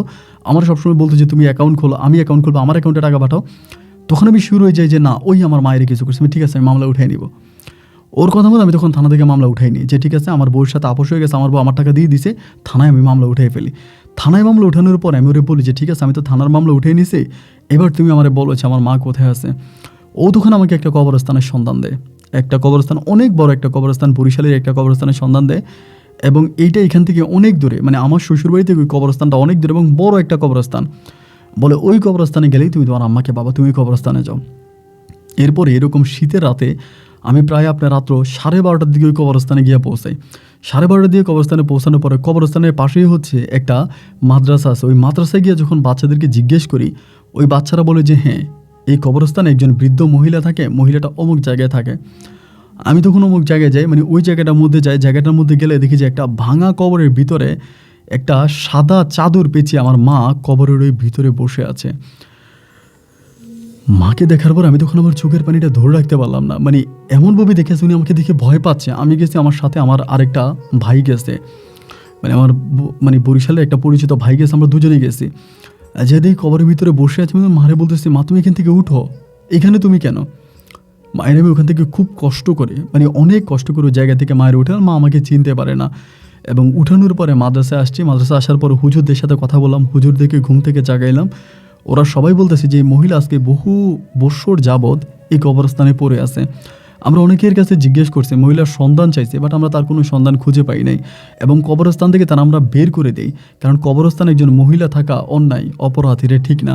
আমরা ওনাকে কবরস্থান থেকে বের করে দিই। কবরস্থান থেকে বের করে দেওয়ার পরেও আল্লাহর কি কুদরত, উনি কীভাবে ওই কবরস্থানের ভিতরে আবারও চলে আসে। তাকে বের করে দেওয়ার পরেও পুনরায় আবারও সেই কবরস্থানে আসে। কোত্থেকে আসে, কীভাবে আসে, এটা একমাত্র আল্লাহই ভালো জানে। এবং একটা পর্যায়ে আমরা খুব রাগান্বিত ওই মহিলাকে আর কবর থেকে বের করি না, উনি একটা ভাঙা কবরে বসেই থাকে সবসময়। পরে ওইখান থেকে পরে আমি মাকে সকাল হয়ে যাওয়ার পরে বাড়িতে নিয়ে আসি। বাড়িতে বলতে আমার বাড়িতে, যেটা আমার বাবার জন্মস্থান রাজশাহীতে, আমার বাবার ওখানে নিয়ে যাই। নিয়ে যাওয়ার পরে অনেকে আমার মাকে দেখতে আসে, কিন্তু কেউ আমার মাকে চিনতে পারে না, এবং চিনতে না পারার পরে আমি প্রথমে আমাদের এলাকার একজন কবিরাজের কাছে নিয়ে যাই। এবং কবিরাজের কাছে নিয়ে গেলে কবিরাজ তখন বলে যে আমার মাকে কালো জাদু করা হয়েছিল। এবং কালো জাদু করে যে লোকেশনটা দেওয়া হয়েছে, আমার মা একটা কালো জাদু আছে, যেই জাদুটা করার পরে যেই লোকেশনটা দেওয়া হবে ওই লোকেশানে এই মানুষটাকে পাওয়া যাবে। মানে যিনি কালো জাদু করে, ব্ল্যাক ম্যাজিক করে, শুধু তিনিই জানে এই লোকটাকে বা এই মানুষটাকে কোথায় রাখবে। কালো জাদু করে তখন ব্ল্যাক ম্যাজিক করে আমার মাকে তাবিজ তুমান করে ওই কবরস্থানে স্থানান্তর করছে, এবং আমরা ওই কবরস্থানের মধ্যেই পাইছি। পরে কালো জাদুর ইয়েগুলো কাটলাম, সব কিছু কাটার পরে আমার মা মোটামুটি সুস্থ হলো, মানে ঠিক হলো। ঠিক হওয়ার পরে আমি যেটা জানতে পারছি আমার মায়ের মুখে, যে আমার বউ প্রতিনিয়ত ওই রুবেলের সাথে ঘুমাইতো, রুবেলের সাথে থাকতো। আমার মা এগুলো দেখতো, দেখার পরে আমার বউকে বারবার বলতো যে আমার ছেলেটা অনেক অসহায়, নাজমুল তার জীবনে তার বাবার ভালোবাসা পায়নি, ভাইরা তাকে অনেক অত্যাচার করেছে, অবিচার করেছে, দিনকে রাত আর রাতকে দিন বানিয়ে হাড়ভাঙা পরিশ্রম করছে আমার ছেলেটা সৌদির মাটিতে, তুমি আমার ছেলেটার উপরে এভাবে জুলুম করো না। এবং এও আমি শুনতে পাই, আমি আমার মায়ের অ্যাকাউন্টে যে টাকা পাঠাইছি মা তার সব টাকাই আমার বউকে দিয়ে দিত, মা রাখতো না। আমি যে টাকা মাকে দিতাম মা সব টাকা আমার বউকে দিয়ে দিত। এরপরেও যখন আমার মা এই জিনিসগুলো দেখে ফেলে এবং একটা সময় যখন আমার মা আমার বউকে ধমক দেয় যে আমি আমার ছেলেকে বলে দিব যে তুমি তোমার চাস্তো ভাইয়ের সাথে রাতে থাকো, আমি আমার ছেলেকে তোমার কাছ থেকে নিয়ে নিব, এইটা বলার পরেই তখন কোনো এক কবিরাজের মাধ্যমে আমার মাকে এই কাজটা করে আমার বউ, এটা আমার মা আমার কাছে বলে। এবং আস্তে আস্তে করে মা বুঝতে পারে যে তার ভিতরে কিছু একটা জিনিস হয়ে গেছে। এবং এরকম করতে করতে একটা সময় তিনি প্রায় মানসিক প্রতিবন্ধী হয়ে যায়। উনি এতটুকুই বলতে পারে, তাকে একটা গাড়িতে উঠানো হয়, এরপরে তার আর কোনো স্মৃতিশক্তি নাই, এরপর তাকে কোথায় দিয়ে রাখা হয় বা কোথায় রাখা হয় তিনি আর কোনো কিছু বলতে পারে না। আমি তখন মাকে সুস্থ করি, সুস্থ করার পর আমার ভাইরা তখন আমার গালি দেয় যে তুই একটা পাগল, তুই একটা বোকা, তোর মতো পাগল এবং বোকা কোনো মানুষ হতে পারে না, তুই এটা কী করলি, কেন তুই তোর মাকে পাওয়ার জন্য কেন বউকে তুই এভাবেই ছেড়ে দিলি। পরে জানতে পারি আমার বউ ওই ছেলেটাকে বিয়ে করে, মানে রোবেল নামে তার যে চাচাতো ভাইটা আছে ওই চাচাতো ভাইকেও বিয়ে করে এবং আমার সন্তানটাকে, মানে ওই সন্তান তো আর আমার না, ওদেরই সন্তান এবং ওদের সাথেই আছে। এবং এইভাবে আমার মা দীর্ঘ প্রায় 8 মাসের মতো আমার সাথে থাকে। এবং ওই 8 মাস আমি আমার মাকে এত আদর করি, এত যত্ন করি, এত ভালোবাসি, তখন আমার ভাইয়ের অনেকটা ভালো হয়ে যায়, মানে খুব ভালো হয়েছে। এবং 8 মাস পরে আমার আম্মা মারা যায়। আম্মার মৃত্যুতে আমি খুব কষ্ট পাই এবং আম্মা মারা যাওয়ার পরে আমি পুনরায় আমার ভাইদের কাছে আবারও ঘুরতে শুরু করি, কারণ আমার কাছে তো কোনো টাকা পয়সা নাই, আমি কোনো রকমের টাকা পয়সার মালিক না। ওই সময়টাতে খুব অভাবে থাকতেছি, কারণ হচ্ছে মা মারা গেল, এরপরে আমার সারা জীবনের যত ইনকাম সবই তো আমার বউ নিয়ে চলে গেছে, আমার কাছে তো আর কোনো কিছুই নেই, মানে আমার জমানো আর কোনো টাকাই নাই। পরে আমি কান্নাকাটি করতেছি, কিভাবে চলবো, কিভাবে থাকবো, কিভাবে খাবো। এবং মা মারা যাওয়ার পর আমার ভাইরা আমার সাথে পুনরায় আবারও সে আগের মতো মানে রাব ব্যবহার শুরু করছে, খারাপ ব্যবহার শুরু করছে। তোরে বারবার বলছিলাম যে অসুস্থ মারে খুঁজতে গিয়া তুই তোর বউয়ের মামলাটা উঠাইস না, আজকে যদি বউয়ের মামলাটা উঠাইতি তাহলে বউয়ের কাছ থেকে 50 লক্ষ টাকা পাইতি। এবং আমার ওই টাকাগুলো দিয়ে আমার বউ তখন জায়গায় সম্পত্তি কিনছে, এগুলো আমি জানতে পারছি। তো বলে ওই টাকাটা পাইলে তো তোকে আর কষ্ট করতে হবে না। অথচ আমার ভাইয়েরা, আমি আমার বাবার কোটি টাকার সম্পদ আমার ভাইয়ের কাছে পাওয়া, কিন্তু আমার ভাইয়ের ওই সম্পদ আর আমাকে দিচ্ছে না। শুধু বলে আমি কেন মাকে খুঁজতে গিয়ে আমার বউকে আমি ছেড়ে দিলাম বা মামলা কেন উঠালাম। একটা পর্যায়ে এরকম পরিস্থিতি হলো ভাই, আমি রাস্তার মধ্যে থাকি, রাস্তার মধ্যে খাই, রাস্তার মধ্যে ঘুমাই, মানে আমার আর কোনো কিছু না, আমি চলতে পারি না, মানে খুবই অভাব অনটনের ভিতর আমার দিনগুলো কাটতেছে। এমন করতে করতে হঠাৎ করে একদিন আমার এক লোকের সাথে দেখা হয়। ওই লোকের সাথে আমি সৌদি আরবে থাকতাম, মানে আমরা একই সাথে এক কোম্পানিতে থাকতাম। অলরেডি দেখা হওয়ার পরে ওই আমারে বলতেছে যে আরে সৌদিয়ান তো তোরে খুঁজতেছে, মানে আমাদের কোম্পানির যিনি মালিক কফিল আর কি, ওই বলে তোরে খুঁজতেছে, তোর সাথে জানি ওর কী কথা আছে। আমি তখন বললাম যে আমার সাথে কী কথা আছে, ও আমারে কেন খুঁজবে। বলে তোর সাথে যোগাযোগ করতে পারে নাই, আমরা বলছিল তোর বাড়িতে যাইতে, আমি তো তোর বাড়িতেও যাই নাই, তা কফিলের সাথে একটু কথা বল। এই বলো তখন হোয়াটসঅ্যাপে সৌদির আমার কফিলরে কল দেয়। কল দেওয়ার পরে আমি তখন সৌদির কফিলের সাথে কথা বলি। কথা বলার পরে কফিল আমার বলে তুই তাড়াতাড়ি সৌদি আরবে আয়, আমি তোর অনেক ভালোবাসি, তোর আমি অনেক মিস করি, আমি তোর অনেক দিন স্বপ্নে দেখছি, আমি অনেক দিন তোর স্বপ্নে দেখছি এবং আমি দেখছি তুই খুব বিপদে আছিস, তুই সৌদি আরবে আয়। আমি আমি সৌদি আরবে গিয়ে কী করবো, আমার তো ইচ্ছা নাই। আমার বলে না তোর ইচ্ছা থাকবে না কেন, তুই আয়, তুই সৌদি আরবে আয়। শেষ পর্যন্ত ও আমার বলে আমি তোর সৌদি আরবে নিয়ে যাবো। আমি যাচ্ছি না দেখে ও মানে কীভাবে দেখেন ও সৌদি আরব থেকে বাংলাদেশে আসে, এসে আমার বাড়ি রাজশাহীতে আমার ঠিকানা খুঁজে বের করে ও আমার ওই ভাইটার সাথে আমার বাড়িতে যায়, গিয়ে ওই নিজে আমাকে পাসপোর্টকে আমার ভিসা ওকে করায় এবং পরেও আমাকে সৌদি আরবে নিয়ে যায়। সৌদি আরবে নিয়ে যাওয়ার পরে ওর যেই কোম্পানিটা আছে, যে কোম্পানিতে ধরেন আমার বাংলাদেশি প্রচুর লোক কাজ করে, বিভিন্ন পাকিস্তানি ইন্ডিয়ান অনেক লোক কাজ করে, ওই অত বড় একটা কোম্পানির মুদির মানে ম্যানেজারও আমাকে বানিয়ে দেয়। এবং ম্যানেজার বানিয়ে দেওয়ার পরে আমি ওই কোম্পানির ম্যানেজারের দায়িত্ব পালন করি এবং রানিং মানে প্রথম মাসে আমার স্যালারি ওই কোম্পানিতে জয়েন করার পরে, ওই ঘটনার পরে কোম্পানিতে যাওয়ার পরে প্রথম মাসের স্যালারি প্রায় আমার বাংলাদেশি টাকায় 10 লক্ষ টাকার কাছাকাছি, মানে রানিং স্যালারিটা 10 লক্ষ টাকার কাছাকাছি। এবং আমি অনেক দিন ধরে ওই কোম্পানিতে কাজ করে একদিন আমি এই মানে সৌদিয়ানকে জিজ্ঞেস করলাম যে তুই কেন আমার এখানে আইনা কাজ দিলি বা কী কারণে দিল। আমাকে বলে তুই যতদিন কাজ করেছিস যথেষ্ট নিষ্ঠার সঙ্গে কাজ করেছিস। তো ও কিন্তু আমার অনেক ভালোবাসতো, মানে ওই সৌদিয়ানটা আমার অনেক ভালোবাসতো, আমার কফিলটা। এবং ও আমাকে বলো তুই আমার কোম্পানি থেকে চলে যাওয়ার পর আমি মাঝে মাঝে তোরে স্বপ্নে দেখতাম, আমি জানি না এই জিনিসটা আমি কেন হইতো, আমার মাঝে মাঝে তোর আমি স্বপ্নে দেখতাম এবং আমি দেখতাম যে কোনো একজন খুব মানে একজন বুজুর্গ লোক, আমাদের সৌদিয়ানদের ভিতর অনেক বুজুর্গ একজন লোক এই তোরে নিয়ে আসতো আমার কাছে, এই না বলতো যে এই ছেলেটারে তুই দেখে রাখ, এই ছেলেটারে তুই রাখ, তোর কাছে রাখ। আমারে বলতো আমি অনেক বাঙালির কাছে তোর সন্ধান খুঁজেছি এবং খুব কষ্ট করে তোর পাসপোর্টের ঠিকানা অনুযায়ী আমি অনেক লোককে পাঠাইছি, সেখানেও তোকে পাওয়া যায়নি। আসলে আমার পাসপোর্টের ঠিকানা যেটা দেওয়া ছিল ওই ঠিকানাটা আমার একটা ফেক ঠিকানা ছিল, একটা ভুয়া ঠিকানা ছিল, আমার লিগেল কোনো ঠিকানা আমার পাসপোর্টে ছিল না, যার জন্য ওই ঠিকানাতে গিয়েও আমাকে খুঁজে পাওয়া যায় নাই। এবং সে আমারে বলতেছে যে আমার সবসময় তোরে স্বপ্নে দেখতাম। তো পরে ম্যানেজারের দায়িত্ব পাইলাম, ম্যানেজারের দায়িত্ব পাওয়ার পরে শেষ পর্যন্ত এক মানে মিশরি এক মেয়ে আমাদের কোম্পানিতেই থাকে, খুব ভালো একটা মেয়ে, অনেক ভালো মেয়ের ফ্যামিলি সহ। আমি ওই মিশরি মেয়েটাকে পরে মুসলিম মিশরি মেয়েটাকে বিয়ে করি, আলহামদুলিল্লাহ দেখতে অনেক সুন্দর। ওকে নিয়ে আমি এখন সৌদির মাটিতে আছি, আমি দুইবার হজ করেছি। এই মুহূর্তে আমার 2টা কন্যা সন্তান আছে এবং বউ নিয়ে আমি অত্যাধিক খুশি আছি ভাই, এতটা খুশি যে আমি বলে বোঝাতে পারবো না। তখন বারবার আমার শুধু একটা কথাই মনে হয় যে আমার ভাইরা বলেছিল যে তুই বোকামি করছিস, তুই ভুল করছিস, 50 লক্ষ টাকার মায়া ছেড়ে দিয়ে তুই মারে কেন খুঁজতে গেলি? তুই যদি 50 লাখ টাকা পাইতি তাহলে তো তোকে এরকম রাস্তার পাশে ঘুমাতে হতো না, রাস্তার পাশে কাঁদতে হতো না। তুই এটা কী করলি? কেন 50 লাখ টাকার মায়ায়, কেন মায়ের মায়ায় 50 লক্ষ টাকা ছেড়ে দিলি? ভাইরা আমাকে সবসময় এই কথাগুলো বলতো, কিন্তু ভাবতে অবাক লাগে এখন এই 50 লাখ টাকা আমি 2 থেকে 3 মাসে ইনকাম করতে পারি। আজ আমি অনেক ভালো আছি ভাই। আমি জানি না, আমি বাংলাদেশের এরকম অনুষ্ঠানগুলো অনেকটা শুনতে গিয়ে আপনার এই অনুষ্ঠানটা আমি পেলাম। আপনার অনুষ্ঠানের সব গল্পের কথা বলবো না, কিছু কিছু গল্প আমার ভালো লাগে এবং সেখান থেকে আমি আপনাকে আমার এই গল্পগুলো বললাম। আমার মেয়েরা বাংলা বুঝে না, আমার ওয়াইফও বাংলা বুঝে না, আমি তোমার এই গল্পগুলো শুনি যে আমার তারা হাসে, বলা বাবা এগুলো কী শোনো, মানে ওরা খুব হাসাহাসি করে, বাট আমার ভালো লাগে। আপন ভাই যদি সৌদি আরবে কখনও আসেন বা যদি হজ করার বা উমরা করার ইচ্ছা থাকে আমার সাথে যোগাযোগ করেন, এটা আমার নাম্বার। আপনি যদি আসেন আমি খুব খুশি হব। আর আমি বাংলাদেশে আর ফিরে যাইনি, আমার মায়ের কবর দেখার খুব ইচ্ছা আছে। আমি হয়তো রিসেন্ট যেতে পারি, 2024-এর লাস্টের দিকে যাওয়ার একটা ইচ্ছা আছে, গেলে হয়তো আপনার সাথে আমার দেখা হবে। আপনি কোথায় থেকে আর আপনার ঠিকানাটা আমাকে একটু দিবেন। আর আমার আম্মার জন্য দোয়া করবেন, সর্বোপরি আমি সবার কাছে চাই আমার আম্মার জন্য দোয়া করুক। আর আমার আম্মা যে ভালো আছে কবর দেশে এটাও আমি নিশ্চিত, তা না হলে কবর থেকে মায়ের দোয়ায় আল্লাহ এমনভাবে কবুল করেছে, আমি যে ছেলে মাসে 2 টাকা ইনকাম করতে পারতাম না, অথচ সেই ছেলে মাসে লক্ষ লক্ষ টাকা ইনকাম করে যাচ্ছি।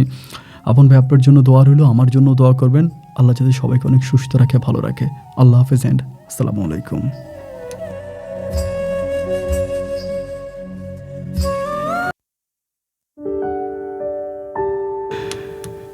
প্রিয় বন্ধুরা, সবাইকে অনেক বেশি ধন্যবাদ এতক্ষণ পর্যন্ত রাজশাহীর ভাই নাজমুলের জীবনের বাস্তব গল্পটা শুরু থেকে শেষ পর্যন্ত আমার মুখে শোনার জন্য। বন্ধুরা, গল্প তো অনেকেই রেকর্ড করি, আপনারা অনেক গল্প শোনেন, কিন্তু কিছু কিছু গল্প আছে যেগুলো মনে হয় মনের মনিকোটায় দাগ কেটে যায়। ঠিক এরকম একটা গল্প চিন্তা করেন, সেই সময় যদি নাজমুল 50 লক্ষ টাকা তার ওয়াইফের কাছ থেকে নিত, নেওয়ার পরে ওই 50 লাখ টাকা কিন্তু তার যে ভাইরা আছে ভাইরা গিয়ে একটু খেয়ে ফেলতো, ওই কিন্তু এর কিছুই পাইতো না, আমি নিশ্চিত করে বলতে পারি। অথচ সেই 50 লক্ষ টাকার মায়া ত্যাগ করে মাকে আপন করে নিয়েছে, এবং এই মাকে আপন করে নেওয়ার জন্য মায়ের দোয়ায়, চিন্তা করেন আল্লাহর কি হুকুম, আল্লাহু আকবার, যে সৌদিয়ানকে স্বপ্নে দেখায় তারে কোনো একটা সৌদিয়ান লোক নিয়ে যাচ্ছে তার কাছে যে তারে কিছু কর। স্বপ্নের মধ্যে দেখে সেই কফিল থেকে খুঁজতে বাংলাদেশে এসে ছেলেটাকে নিয়ে যায়, এবং আজকে তিনি হাতে গোনা কয়েকটা ভালো মানুষের ভিতরে সৌদি আরবের ধনী লোকের মধ্যে উনি একজন। গল্পটা শুনে আমার অন্তরটা ঠান্ডা হয়ে গেল। আপনার কেমন লেগেছে অবশ্যই কমেন্ট বক্সে লিখবেন। আজকে শুক্রবার এবং সত্যি অনেক ভালো লাগা একটা দিন কাটালাম। বন্ধুগণ, আপনাদের মতামতের অপেক্ষা আছে। আপনারা নাজমুল ভাইয়ের জন্য একটু কমেন্ট করবেন। নাজমুল ভাই বয়স্ক একজন মানুষ, উনি আমার গল্প শোনায়, অলওয়েজই শোনে, এবং ভালো লাগে একজন মানুষ। আল্লাহ নাজমুল ভাইকে হয়তো তবে দান করুক, ওনার 2 কন্যা সন্তান আছে, তাদেরকে আল্লাহ সুস্থতা দান করুক, ওনার ওয়াইফকে আল্লাহ ভালো রাখুক, এবং আপনারা সবাই সবার জন্য দোয়া করবেন। আজ এখানে বিদায়, দেখা হবে অন্যদিন অন্য কারো বাস্তব জীবনের গল্প নিয়ে। আল্লাহ হাফেজ অ্যান্ড আসসালামু আলাইকুম।